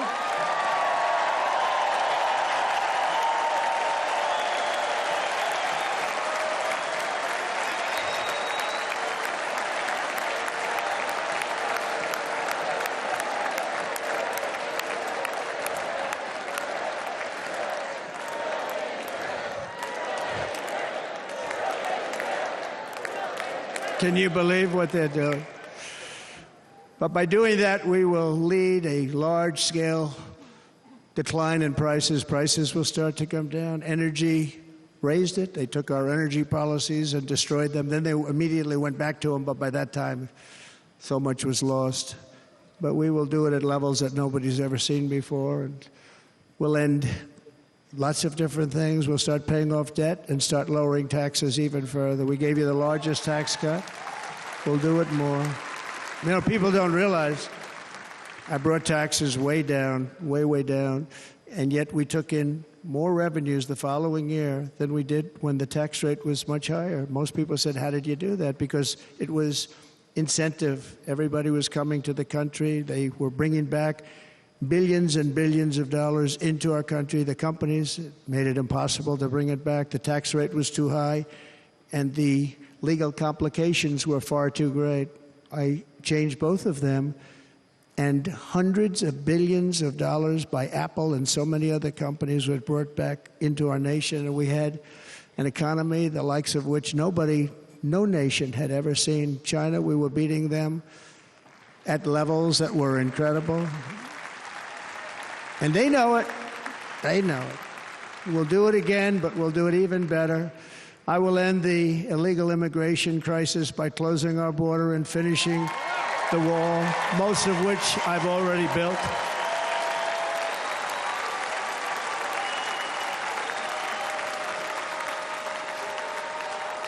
On the wall, we were dealing with a very difficult Congress. And I said, oh, that's okay. We won't go to Congress. I call it an invasion. We gave our military almost $800 billion. I said, I'm going to take a little of that money because this is an invasion. And we built, most of the wall is already built. And we built it through using the funds because what's better than that? We have to stop the invasion into our country that's killing hundreds of thousands of people a year. We're not going to let that happen. I will end every single international crisis that the current administration has created, including the horrible war with Russia and Ukraine, which would have never happened if I was president, and the war caused by the attack on Israel, which would have never happened if I was president. Iran was broke. Iran had no money. Now Iran has $250 billion. They made it all over the last 2.5 years. They were broke. I watched the other day on a show called Deface the Nation. Has anyone seen it? And they had a congressman who was a Democrat say, well, whether you like him or not, Iran was broke dealing with Trump. I told China and other countries, if you buy from Iran, we will not let you do any business in this country, and we will put tariffs on every product you do send in of 100% or more. And they said to me, well, I think that's about it. They weren't going to buy any oil. And they were ready to make a deal. Iran was going to make a deal with us. And then we had that horrible, horrible result that we'll never let happen again. The election result, we're never going to let that happen again. They used COVID to cheat. We're never going to let it happen again. And they took off all the sanctions, and they did everything possible for Iran. And now Iran is very close to having a nuclear weapon, which would have never happened. This is a shame what this administration, the damage that this administration has done. And I say it often, if you took the 10 worst presidents in the history of the United States, think of it, the 10 worst, added them up, they will not have done the damage that Biden has done. I'm only going to use the term once. Biden. I'm not going to use the name anymore, just one time. The damage that he's done to this country is unthinkable. It's unthinkable. Together we will restore vision, strength, competence, and we're going to have a thing called common sense making most of our decisions, actually. It's all common sense. Just a few short years ago, under my presidency, we had the most secure border and best economy in the history of our country, in the history of the world. We had the greatest economy in the history of the world. We had never done anything like it. We were beating every country, including China, by leaps and bounds. Nobody had seen anything like it. We had no inflation. Soaring incomes were going.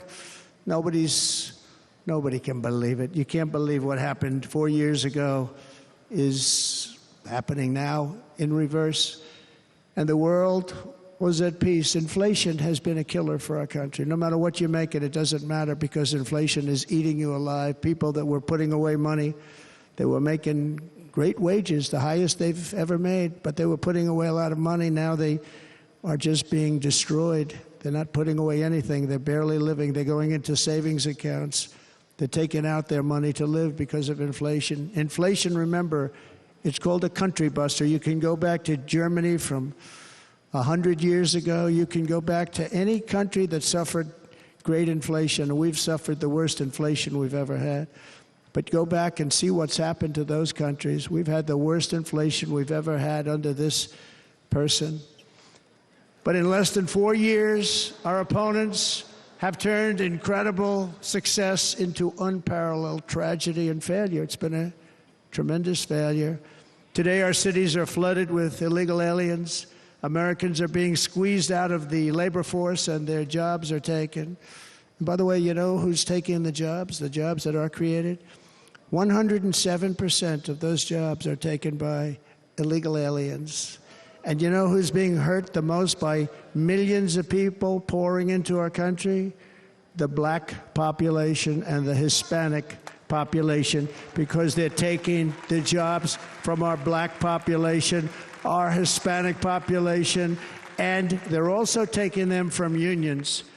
The unions are suffering because of it. Thank you. Thank you. I like you too. Thank you very much.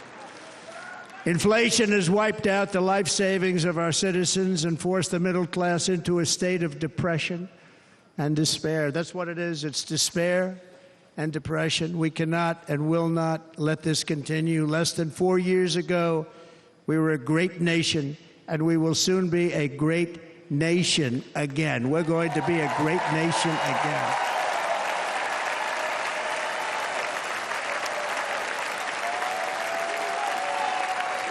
Thank you. With proper leadership Every disaster we are now enduring will be fixed, and it will be fixed very, very quickly. So tonight, whether you've supported me in the past or not, I hope you will support me in the future, because I will bring back the American dream. That's what we're going to do. You don't even hear about the American dream anymore. With great humility, I am asking you to be excited about the future of our country. Be excited. Be excited.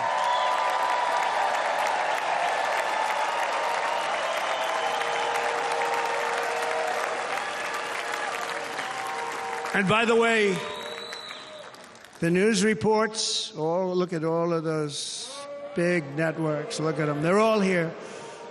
But every one of them has said this could be the most organized, best run, and most enthusiastic convention of either party that they've ever seen. Every single one.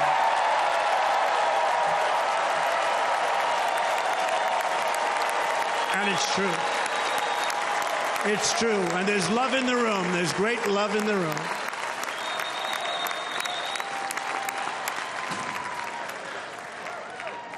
So I better finish strong.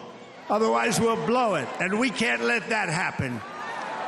Now, this was great. All of the great people that spoke, and everybody hit a home run. I mean, there's not one that I can think of where I said, oh, gee, that wasn't great. Every single person. I refuse to be the only one. Don't do that to me. They're already getting ready. See, I gave them an idea. Now, this was a great convention. This was, I think we're actually going to go home and miss it. You know, usually with a first of all, look at these crowds. You'd never have this at a convention. Look at these crowds.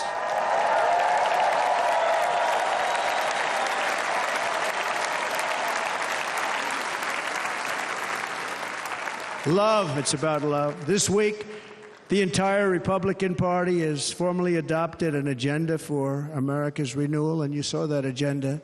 And it's very short compared to the long, boring, meaningless agendas of the past, including the Democrats. They write these things that are hundreds of pages long, and they never read them after they're done. In their case, fortunately, they don't read them because they're pretty bad. It's a series of bold promises that we will swiftly implement when you give us a Republican House. And Mr. Speaker, thank you very much. We have our great Speaker of the House with us tonight. Mr. Speaker, thank you very much. Thank you. A Republican Senate. We have many senators here. And send me back to our beautiful White House just a few short months from now. We're talking about just months. It can't come fast enough. We have to get it done. First, we must get economic relief to our citizens. Starting on day one, we will drive down prices and make America affordable again. We have to make it affordable. It's not affordable. People can't live like this. Under this administration, our current administration, groceries are up 57%, gasoline is up 60% and 70%, mortgage rates have quadrupled. And the fact is, it doesn't matter what they are because you can't get the money anyway. You can't buy houses. Young people can't get any financing to buy a house. The total household costs have increased an average of $28,000 per family under this administration. Republicans have a plan to bring down prices and bring them down very, very rapidly. By slashing energy costs, we will in turn reduce the cost of transportation, manufacturing, and all household goods. So much starts with energy. And remember, we have more liquid gold under our feet than any other country by far. We are a nation that has the opportunity to make an absolute fortune with its energy. We have it, and China doesn't. Under the Trump administration, just 3.5 years ago, we were energy independent. But soon, we will actually be better than that. We will be energy dominant and supply not only ourselves, but we will supply the rest of the world with numbers that nobody has ever seen, and we will reduce our debt, $36 trillion. We will start reducing that, and We will also reduce your taxes still further. Next, and by the way, they want to raise your taxes 4 times, think of it. And all my life I grew up watching politicians. I always loved politics, I guess. I was on the other side. I'd watch and they were always talking about, we will give you a tax cut. We will give you a tax cut. My whole life I was watching, I will give you a tax cut, right, Mr. Congressman? That's all they talked about. This is the only administration that said, we're going to raise your taxes by 4 times what you're paying now, and people are supposed to vote for them? I've never heard it. You're paying too much. We're going to reduce your taxes still further. We gave you the biggest one, as I said. We're going to give you more, and it's going to lead to tremendous growth. We want growth in our country. That's what's going to pay off our debt.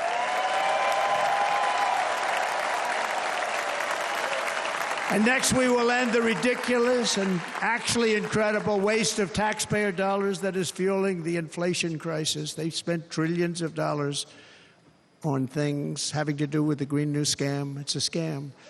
And that's caused tremendous inflationary pressures in addition to the cost of energy. And all of the trillions of dollars that are sitting there not yet spent, we will redirect that money for important projects like roads, bridges, dams, and we will not allow it to be spent on meaningless green new scam ideas.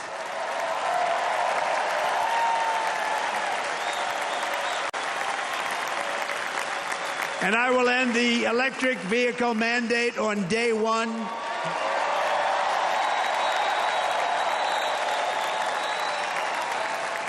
Thereby saving the U.S. auto industry from complete obliteration, which is happening right now, and saving U.S. customers thousands and thousands of dollars per car. And right now, as we speak, large factories just started, are being built across the border in Mexico. So with all the other things happening on our border, and they're being built by China to make cars and to sell them into our country. No tax, no anything.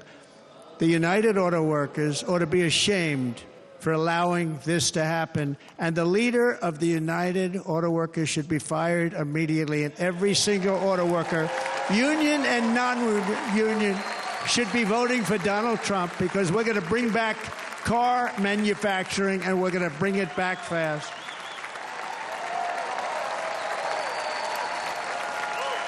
They're building some of the largest auto plants anywhere in the world. Think of it, in the world. We're going to bring it back. We're going to make them. We don't mind that happening, but those plants are going to be built in the United States, and our people are going to man those plants.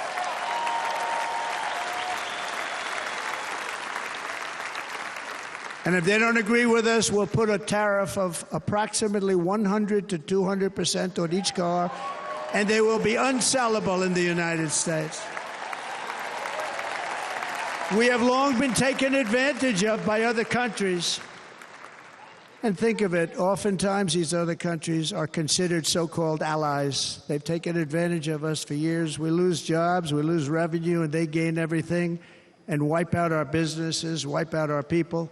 I stopped it for 4 years. I stopped it. And we're really ready to make changes like nobody had seen before. And remember, USMCA, I got rid of NAFTA, the worst trade deal ever made, and replaced it with USMCA, which is, they say, the best trade deal ever made. Actually, probably the best trade deal was the deal I made with China, where they buy $50 billion worth of our product. They were buying nothing. They buy $50 billion worth. They had to. But I don't even talk about it because of COVID. I don't even mention it, frankly, because of what happened with the China virus.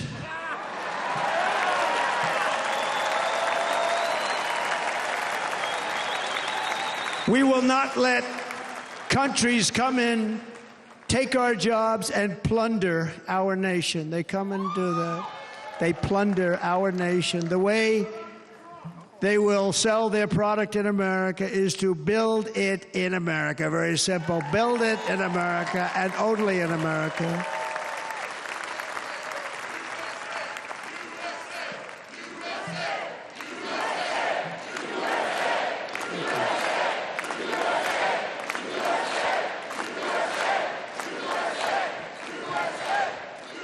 And this very simple formula, and Congress has to go along with us, and they will.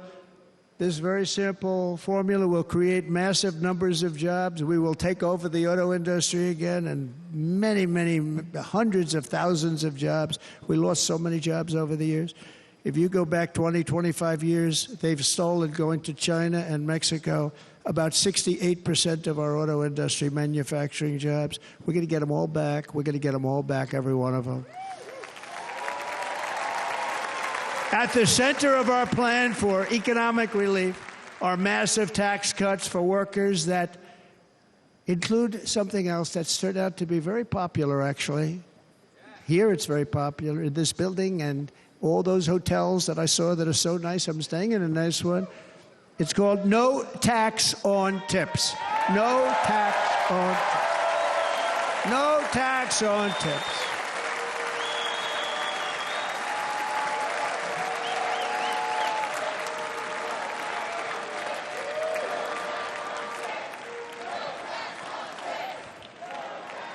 I got that by having dinner recently in Nevada, where we're leading by about 14 points. Hello. I'll see you there very soon, everybody. And we're having dinner at a beautiful restaurant in the Trump building on the Strip, and it's a great building, and the waitress comes over. How's everything going? A really nice person. How's everything? Oh, sir, it's so tough. The government's after me all the time on tips, tips, tips. I said, well, they give you cash. Would they be able to find him? She said, actually, and I didn't know this, she said, very little cash is given. It's all put right on the check. And they come in and they take so much of our money, it's just ridiculous. And they don't believe anything we say. And they've just hired, as you know, 88,000 agents to go after him even more. And I said, this shows the level of my, most people go out, they hire consultants, they pay them millions of dollars. But I said to her, let me just ask you a question. Would you be happy if you had no tax on tips? She said, what a great idea. I got my information from a very smart waitress. That's better than spending millions of dollars. And everybody loves it. Waitresses and caddies and drivers and everybody. It's a large group of people that are being really hurt badly. They make money, let them keep their money. I'm going to protect Social Security and Medicare. Democrats are going to destroy Social Security and Medicare because all of these people, by the millions they're coming in, they're going to be on Social Security and Medicare and other things, and you're not able to afford it. They are destroying your Social Security and your Medicare. Under my plan, incomes will skyrocket, inflation will vanish completely, jobs will come roaring back, and the middle class will prosper like never, ever before, and we're going to do it very rapidly.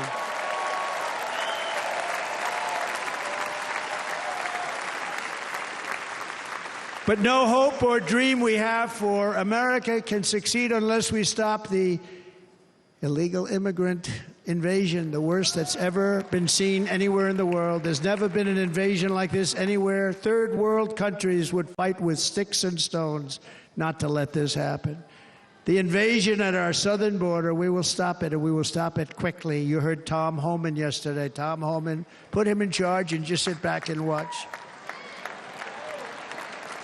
Brandon Judd, the Border Patrol, he's incredible. These guys, they really, their job is a lot easier if they don't have to do anything, but they want to. They're patriots. Brandon Judd, Border Patrol, ICE. ICE goes out. You have to see what ICE does with MS-13. You have these are probably the worst gang, and ICE goes in there. And I know a lot of people in these rows here, and they're very tough people, but they don't want to do this job. They'll go into a pack of MS-13 killers. They're the worst. Probably the worst gangs in the world. We have thousands of them. I moved thousands and thousands out in my 4 years. We moved them out, and it was a pleasure. But ICE would go right into a pack of these killers, and you see fists flying, you see everything flying, and then they take them. They put them in a paddy wagon. They take them back, and they get them out of our country. And the other countries weren't accepting them back, and I called up, and I said, tell them that we're not giving them economic aid anymore. And the next day, I got calls from all of these countries that were terminated. Billions of dollars we spend on economic aid to countries that does us, frankly, no good. And the next day I was called by everybody. I couldn't take all the calls. Sir, what's the problem? I said, you won't take your killers back that you sent in caravans into America. You won't take them back. Well, sir, if you'd like us to, we would give very serious consideration to doing that. And within 24 hours, they were being taken back. For years and years, when I first came in, they said President Obama tried to get him to go back, and they wouldn't accept him. They'd put planes on the runway so you couldn't leave the plane. They'd close the road so you couldn't take the buses. They'd all have to turn back. As soon as I said no more economic aid of any kind to any country that does that, they called back and they said, sir, it would be our great honor to take MS-13. We love them very much. We love them very much, sir. We'll take them back. At the heart of the Republican platform is our pledge to end this border nightmare and fully restore the sacred and sovereign borders of the United States of America, and we're going to do that on day one.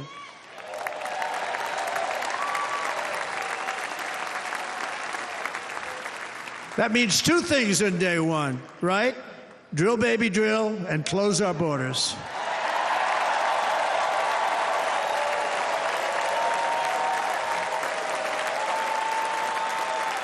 And by the way, and I think everybody as a Republican, as a patriot in this room, and most Democrats, we want people to come into our country, but they have to come into our country legally. Legally. Less than 4 years ago, I handed this administration the strongest border in American history. But you can see on the chart that saved my life, that was the chart that saved my life. I said, look it, I'm so proud of it. I think it's one of the greatest, it was done by the Border Patrol, one of the greatest charts I've ever seen. It showed everything just like that. You know the chart. Oh, there it is. That's pretty good. Wow. Last time I put up that chart, I never really got to look at it. But without that chart, I would not be here today.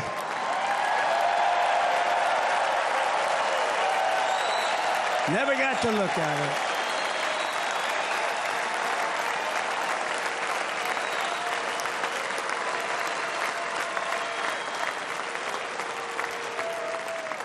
I said, you got to see this chart. I was so proud of it, and by the time I got to there, I never got to see it that day. But I'm seeing it now, and I was very proud. If you look at the arrow on the bottom, that's the lowest level, the one on the bottom, heavy red arrow. That's the lowest level of illegal immigrants ever to come into our country in recorded history, right there. Right there. And that was my last week in office. And then you see what happened after I left. Look at the rest. And if you go out a little bit further, it's getting to be a little bit old, but I love it anyway, right? But you can go much higher with those numbers. Look what happened right after that. The invasion began. We had the opposite. We stopped the invasion. But the invasion that we stopped was peanuts by comparison to what happened after I left. Look at what happened after I left. They took over our country. We ended all catch and release. We shut down asylum fraud. We stopped human trafficking and forged historic agreements to keep illegal aliens on foreign soil. We want them to stay on their soil. Under the Trump administration, if you came in illegally, you were apprehended immediately and you were deported. You went right back. The current administration terminated every single one of those great Trump policies that I put in place to seal the border. I wanted a sealed border. Again, come in, but come in legally. You know how unfair it is? So many people, hundreds of thousands of people, have been working for years to come into our country. And now they see these people pour into our country at levels that are unprecedented. It's so unfair.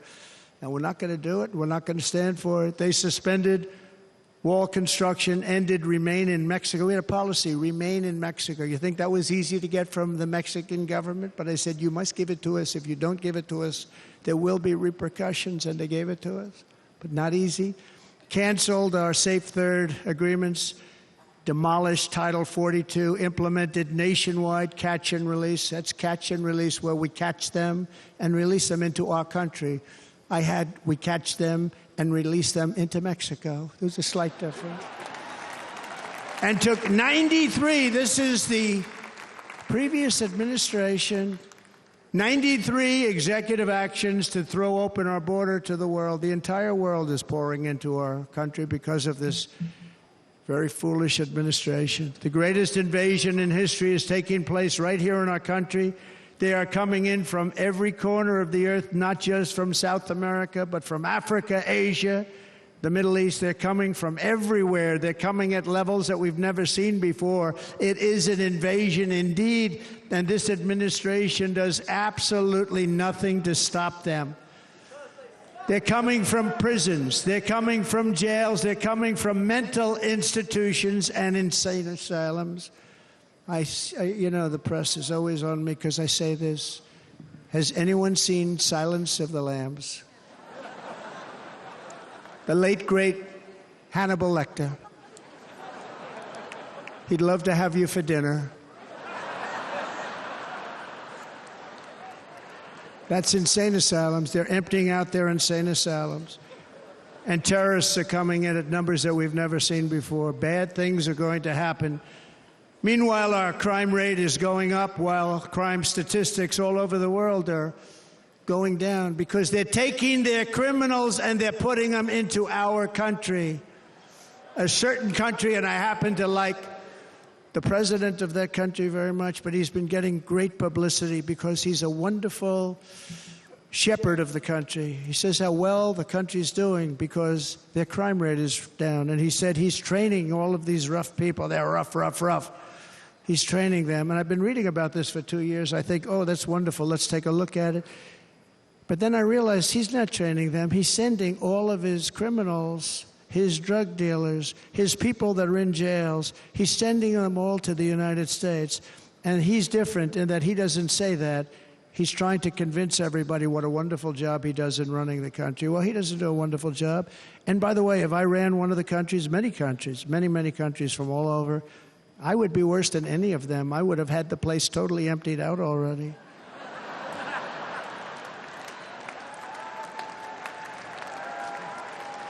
But we become a dumping ground for the rest of the world, which is laughing at us. They think we're stupid. And they can't believe that they're getting away with what they're getting away with, but they're not going to be getting away with it for long. That's what I can tell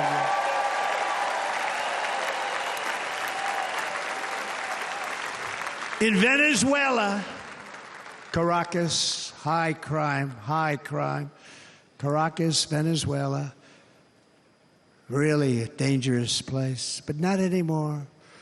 Because in Venezuela, crime is down 72%. In fact, if they would ever win this election, I hate to even say that, we will have our next Republican convention in Venezuela because it will be safe. Our cities will be so unsafe, we won't be able. We will not be able to have it there. In El Salvador, murders are down by 70%. Why are they down? Now, he would have you convinced that because he's trained murderers to be wonderful people. No. They're down because they're sending their murderers to the United States of America. This is going to be very bad. And bad things are going to happen, and you're seeing it happen all the time. That's why, to keep our families safe, the Republican platform promises to launch the largest deportation operation in the history of our country. Even larger than that of President Dwight D. Eisenhower from many years ago. You know, he was a moderate, but he believed very strongly in borders. He had the largest deportation operation we've ever had. Just recently, I spoke to the grieving mother of Jocelyn Nungary, a wonderful woman, a precious 12-year-old girl from Houston who last month was tied up, assaulted, and strangled to death after walking to the convenience store just a block away from her house. Her body was dumped near the side of the road in a shallow creek, found by some onlookers who couldn't believe what they had witnessed. charged with Jocelyn's heinous murder, 2 illegal aliens from Venezuela who came across our border, were in custody, and were then released into the country by this horrible, horrible administration that we have right now. I also met recently with the heartbroken mother and sister of Rachel Morin. Rachel was a 37-year-old mom of 5 beautiful children who was brutally raped and murdered while out on a run. She wanted to keep herself in good shape. It was very important to her. She was murdered. The monster responsible first killed another woman in El Salvador before he was led into America by the White House. This White House let them in. He then attacked a 9-year-old girl and her mother in a home invasion in Los Angeles before murdering Rachel in Maryland. Traveled all throughout the country, doing tremendous damage. Rachel's mother will never be the same. I spent time with her. She will never be the same. I've also met with the wonderful family of Laken Riley, the brilliant 22-year-old nursing student. She was so proud of being first in her class, who was out for a jog on the campus of the University of Georgia when she was assaulted, beaten, and horrifically killed. Yet another American life was stolen by a criminal alien set free by this administration. And these were incredible people we're talking about. These were incredible people who died.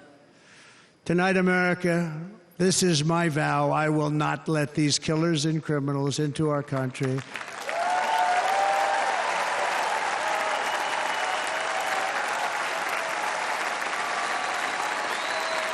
I will keep our sons and daughters safe. As we bring security to our streets, we will help bring stability to the world. I was the first president in modern times to start no new wars. You know, we were the toughest, we were the most respectful. And you saw this. Hungry, strong country, run by a very powerful, tough leader. Tough guy. Press doesn't like him because he's tough. And he came out recently. They were asking him at an interview, the whole world is exploding. What's happening? What's going on? Viktor Orban, Prime Minister of Hungary, very tough man. He said, I don't want people coming into my country and blowing up our shopping centers and killing people. But they said to him, tell us what's going wrong, what's happening, what is it? He said, there's only one way you're going to solve it. You got to bring President Trump back to the United States because he kept everybody at bay. He used a word I wouldn't use because I can't use that word, because you'd say it was braggadocious. The press would say he was a braggart. I'm not a braggart. But Viktor Orban said it.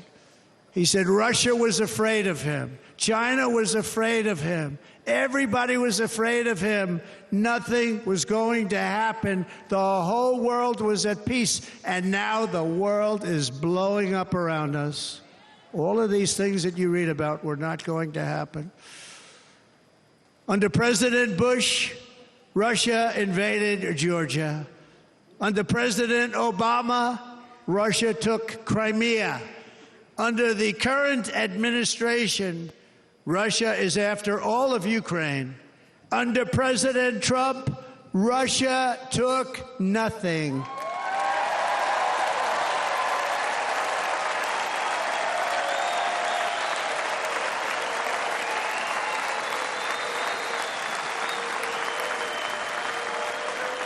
We defeated 100% of ISIS in Syria and Iraq. Something that was said to take 5 years, sir. It'll take 5 years, sir. We did it in a matter of a couple of months. We have a great military. Our military is not woke. It's just some of the fools on top that are woke.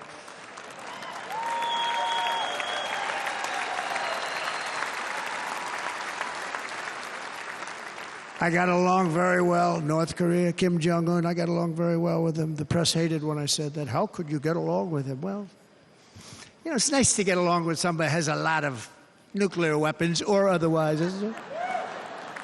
See, in the old days, they'd say, that's a wonderful thing. Now they say, how could you possibly do that? But no, I got along with him, and we stopped the missile launches from North Korea. Now North Korea is acting up again, but When we get back, I get along with him. He'd like to see me back, too. I think he misses me, if you want to know the truth. Our opponents inherited a world at peace and turned it into a planet of war. We're in a planet of war. Look at that attack on Israel. Look at what's happening with Ukraine. The cities are just bombed out. How can people live like that where buildings, massive buildings, are falling to the ground? It began to unravel with the disastrous withdrawal from Afghanistan, the worst humiliation in the history of our country. We have never had a humiliation like that. 13 heroic U.S. service members were tragically and needlessly killed. 45 others were horrifically wounded. Nobody ever talks about them. No arms, no legs, face explosions, horrifically wounded. And by the way, we have a man in this room who's running for the U.S. Senate from a great state, Nevada, named Sam Brown, who paid the ultimate price. Thank you, Sam. Thank you, Sam. Thank you. He paid the biggest price probably ever paid by anybody that is running for office, and I think he's going to do great. He's running against a person that is not good, not respected, a total lightweight. But Sam, I think, paid, really, we were talking about it with some of the senators that are working so hard for Sam, but he paid the biggest price of any senator ever to run for the Senate. I don't think anybody's ever what he did. He was a real hero, a really great person. And he's running, and I hope that everybody gets out and votes for Sam Brown.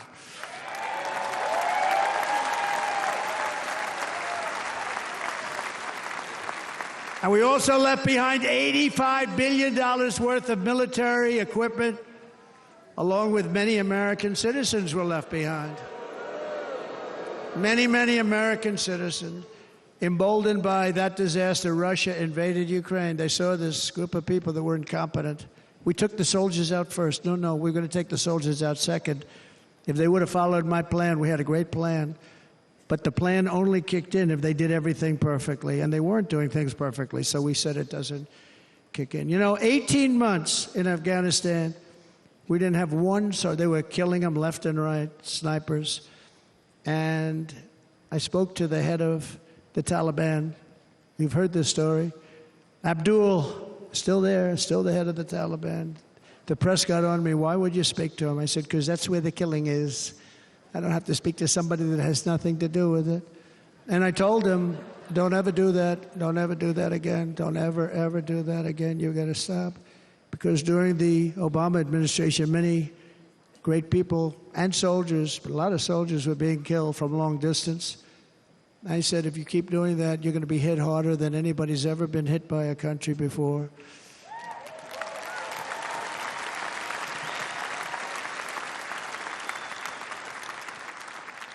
And he said, I understand, Your Excellency. He called me Your Excellency. I wonder if he calls the other guy Your Excellency. I doubt it. The other guy gave him everything. I mean, what kind of a deal was that? He walked out, gave him everything. Do you know that right now Afghanistan is one of the largest sellers of weapons in the world? They're selling the brand new, beautiful weapons that we gave them. But think of it, he actually said to me, but why do you show me a picture of my home? I said, you'll have to ask your people or one of your wives.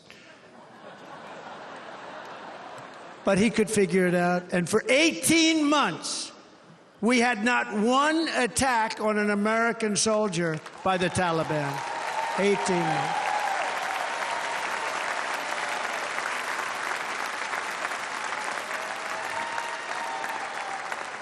And then we had that horrible day where soldiers were killed. I was not there because of a ridiculous election. But we had that horrible attack. And they also gave up Bagram, one of the biggest bases anywhere in the world, air bases anywhere in the world, the longest runways, most powerful, hardened, thickened runways. We gave it up. And I liked it, not because of Afghanistan. I liked it because of China. It's 1 hour away from where China makes their nuclear weapons. And you know who has it now? China has it now. We were keeping that. And now China is likewise circling Taiwan, and Russian warships and nuclear submarines are operating 60 miles off the coast in Cuba. Do you know that? No, the press refuses to write about it. If that were me running this country and we had nuclear submarines in Cuba, I will tell you that the headlines every day would be, what's wrong with our president? You don't even hear this. You're not hearing about this. Russia has nuclear submarines and warships 60 miles away, Mr. Congressman, from Miami, by the way, happens to be here.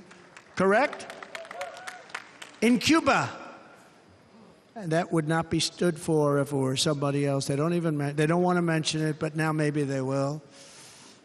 And the entire world, I tell you this, we want our hostages back, and they better be back before I assume office, or you will be paying a very big price.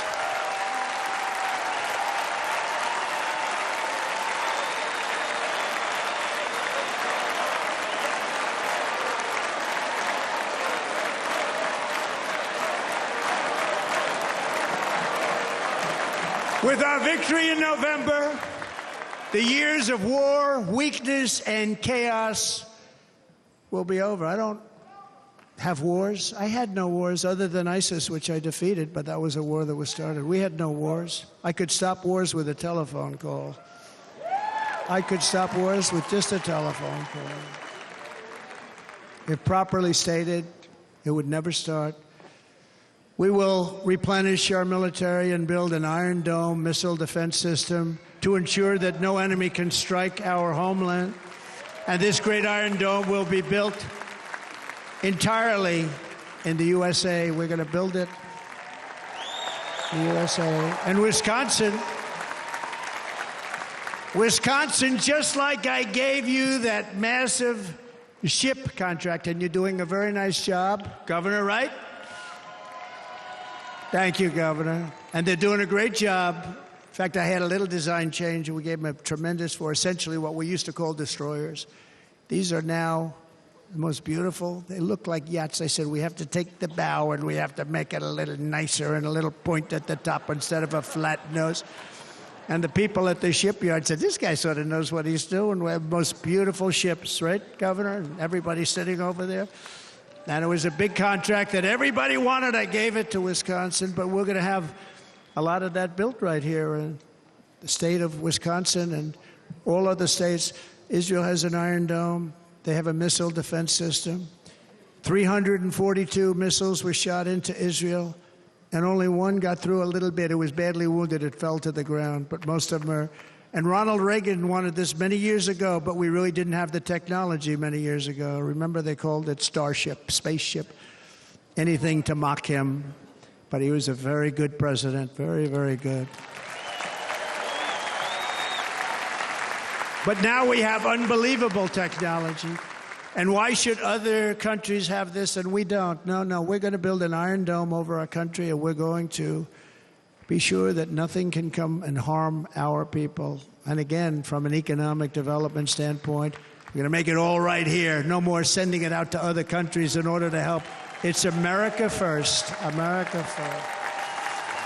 We will unleash the power of American innovation. And as we do, we will soon be on the verge of finding the cures to cancer, Alzheimer's disease, and many other diseases. We're going to get to the bottom of it. You remember this gentleman that I don't want to mention other than one time I had to, because when you say the 10 worst, I had to do it. I didn't want anybody to be confused. But this man said, we're going to find a cure to cancer. Nothing happened. We're going to get to the cure for cancer and Alzheimer's and so many other things. We're so close to doing something great. But we need a leader that will let it be done. We will not have men playing in women's sports. That will end immediately.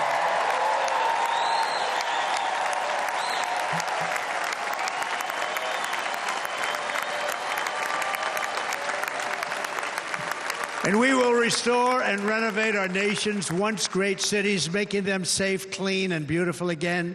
And that includes our nation's capital, which is a horrible killing field. So many things. They leave from Wisconsin, they go to look at the Washington Monument, they end up getting stabbed, killed, or shot. We will be very soon very proud of our capital, again, Washington, D.C.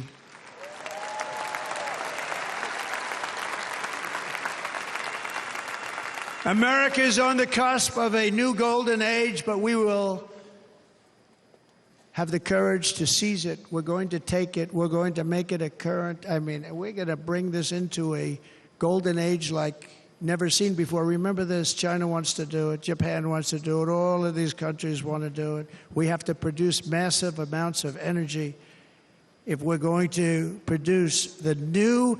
If you look at some of the things that have been done and some of the things that we're going to do, but AI needs literally twice the electricity that's available now in our country. Can you imagine? But instead, we're spending places where they recharge electric cars. They built 8 chargers at a certain location toward the Midwest. 8 chargers for $9 billion. Think of them as a tank for filling up your gas. Think of it. They spent $9 billion on 8 chargers, 3 of which didn't work. And if you were going to do this all over our country, this crazy electric mandate, if you're going to do this all, and by the way, I'm all for electric. They have their application.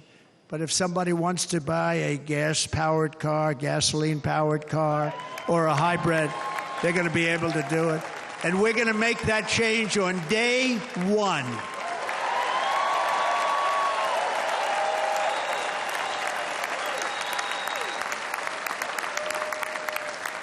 So to conclude, just a few short days ago, my journey with you nearly ended. We know that. And yet, here we are tonight, all gathered together, talking about the future, promise, and a total renewal of a thing we love very much. It's called America. We live in a world of miracles. None of us knows God's plan or where life's adventure will take us. I want to thank Franklin Graham for being here tonight. He's an outstanding man. He wrote me a note recently. I have a lot of respect for him. Sir, I love your storytelling. I think it's great in front of these big rallies. But, sir, please do me one favor. It won't make any difference. Please don't use any foul language. I was a little embarrassed. I said, he said, it won't make any difference. Actually, it does. The story's not quite as good, but I've been very good. The story is not quite as good, to be honest. I've got to have a little talk with Franklin, but he was great. He's a great gentleman. His father was so incredible, Billy Graham. My father used to love taking me to see Billy Graham. My father would take me to see Billy Graham at Yankee Stadium. He had the biggest rallies you've ever seen. He was a good rally guy, too. But he'd get up, and he was a fantastic guy. My father loved Billy Graham. But I love Franklin Graham. I think Franklin's been fantastic, and I'm working so hard to adhere to his note to me. I'm working hard on it, Franklin. But if the events of last Saturday make anything clear, it is that every single moment we have on earth is a gift from God.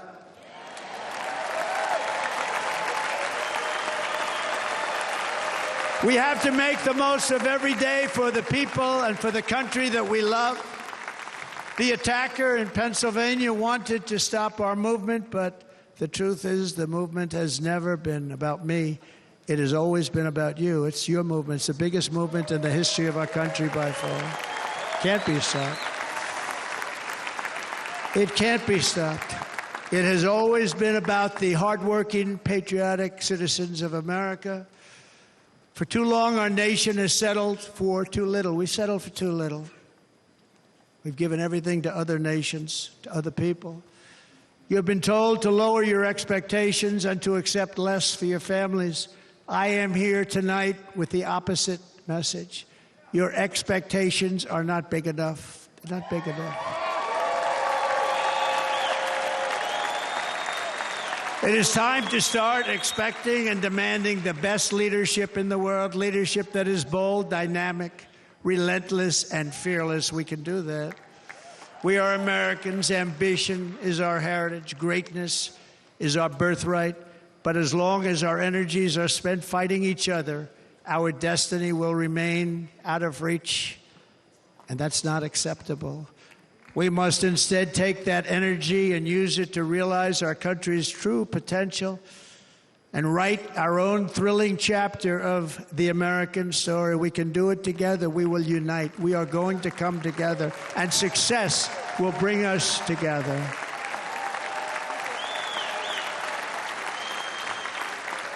It is a story of love, sacrifice, and so many other things. And remember the word, devotion. It's unmatched devotion. Our American ancestors crossed the Delaware, survived the icy winter at Valley Forge, and defeated a mighty empire to establish our cherished republic. They fought so hard, they lost so many. They pushed thousands and thousands of miles across a dangerous frontier, taming the wilderness to build a life and a magnificent home for their family. They packed their families into covered wagons, trekked across hazardous trails, scaled towering mountains, and braved rivers and rapids to stake their claim on the wide-open, new, and very beautiful frontier. When our way of life was threatened, American patriots marched onto the battlefield, raced into enemy strongholds, and stared down death and stared down those enemies to keep alive the flame of freedom. At Yorktown, Gettysburg, and Midway, they joined the roll call of immortal heroes. So many just so many heroes, so many great, great people. And we have to cherish those people. We can't forget those people. We have to cherish those people.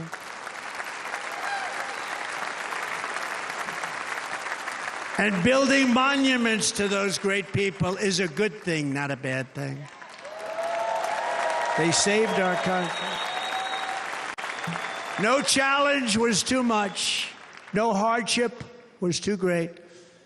No enemy was too fierce.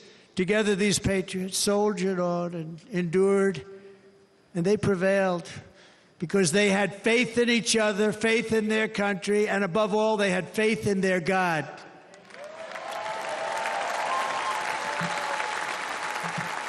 Just like our ancestors, we must now come together, rise above past differences. Any disagreements have to be put aside and go forward, united as one people, one nation, pledging allegiance to one great, beautiful, I think it's so beautiful, American flag. Tonight I ask for your partnership, for your support, and I am humbly asking for your vote. I want your vote. Going to make our country great again. Every day I will strive to honor the trust you have placed in me, and I will never, ever let you down. I promise that. I will never let you down. To all of the forgotten men and women who have been neglected, abandoned, and left behind, you will be forgotten no longer. We will press forward, and together we will win, win, win.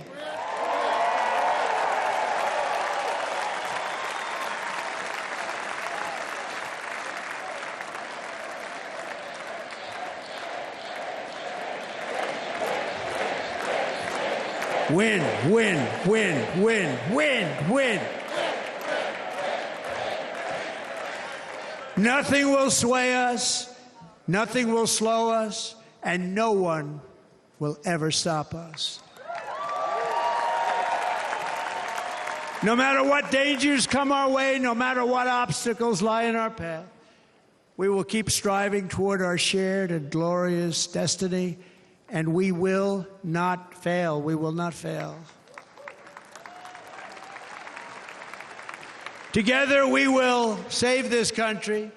We will restore the republic, and we will usher in the rich and wonderful tomorrows that our people so truly deserve. America's future will be bigger, better, bolder, brighter, happier, stronger, freer, greater, and more united than ever before.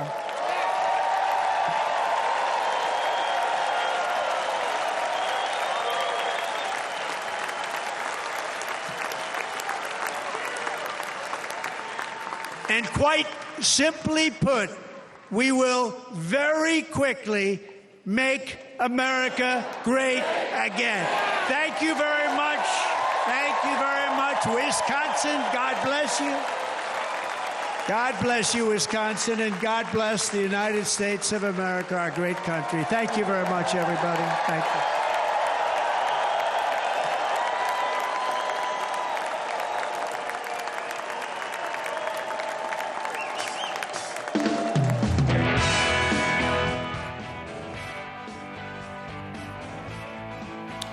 You've been watching Donald Trump's address to the Republican National Convention, where he has officially accepted the party's nomination for president. Trump started his speech by reflecting on the attempted assassination, explaining in great detail what he experienced. He also talked about what he considered the achievements of his presidency, as well as his plans for the next 4 years, including on immigration, jobs and the economy, and on foreign policy. Now, let's bring in DW's Washington bureau chief, Ines Paul, who's at the Republican convention in Milwaukee. Ines, it's good to see you. What do you make of his speech in light of last Saturday's assassination attempt? Was this the Trump we know? Well, it was interesting. In the beginning, I was really close, very close to him, down there to the stage, and he started off like being very humble. He was kind of nearly whispering, taking half an hour or so, explaining what happened on this very day, how beautiful the day was, and then how he heard the bullet, or felt the bullet, I shall rather say. So the first half hour or so, he really wanted to present himself as a different person. But then, obviously, he just got carried away, and after that, we just experienced the Donald Trump we know from so many, many rallies, repeating his ideas of drill baby, drill America, his ideas of America first when it comes to foreign policies, his ideas when it comes to renewable energies. And what I also really found striking, in the beginning, or before actually he spoke, we heard from his campaign that he wants to reach out to the American people to unite them. But he tried to do that at the very end. But during his speech, of course, he described Nancy Pelosi, for example, the former Speaker of the House, as crazy. So all this promise that he really would stay in this humble mood to become a different person kind of faded with every minute after this very first half hour or so. Let's talk a little bit about the issues that he brought up. Immigration and the border are still a top issue for many voters. How did Trump address that? Yeah, of course, this is kind of his only specific policy he's campaigning on, to close the border, to kick out all, he calls them illegal immigrants. He repeated that a couple of times, so this is really something he tries to convince not only his base, but also kind of these undecided voters, because of course the situation at the southern border is very difficult. I've been there a couple of times reporting for DW News, so he knows exactly that he can use these images to try to convince his people that he has a concept.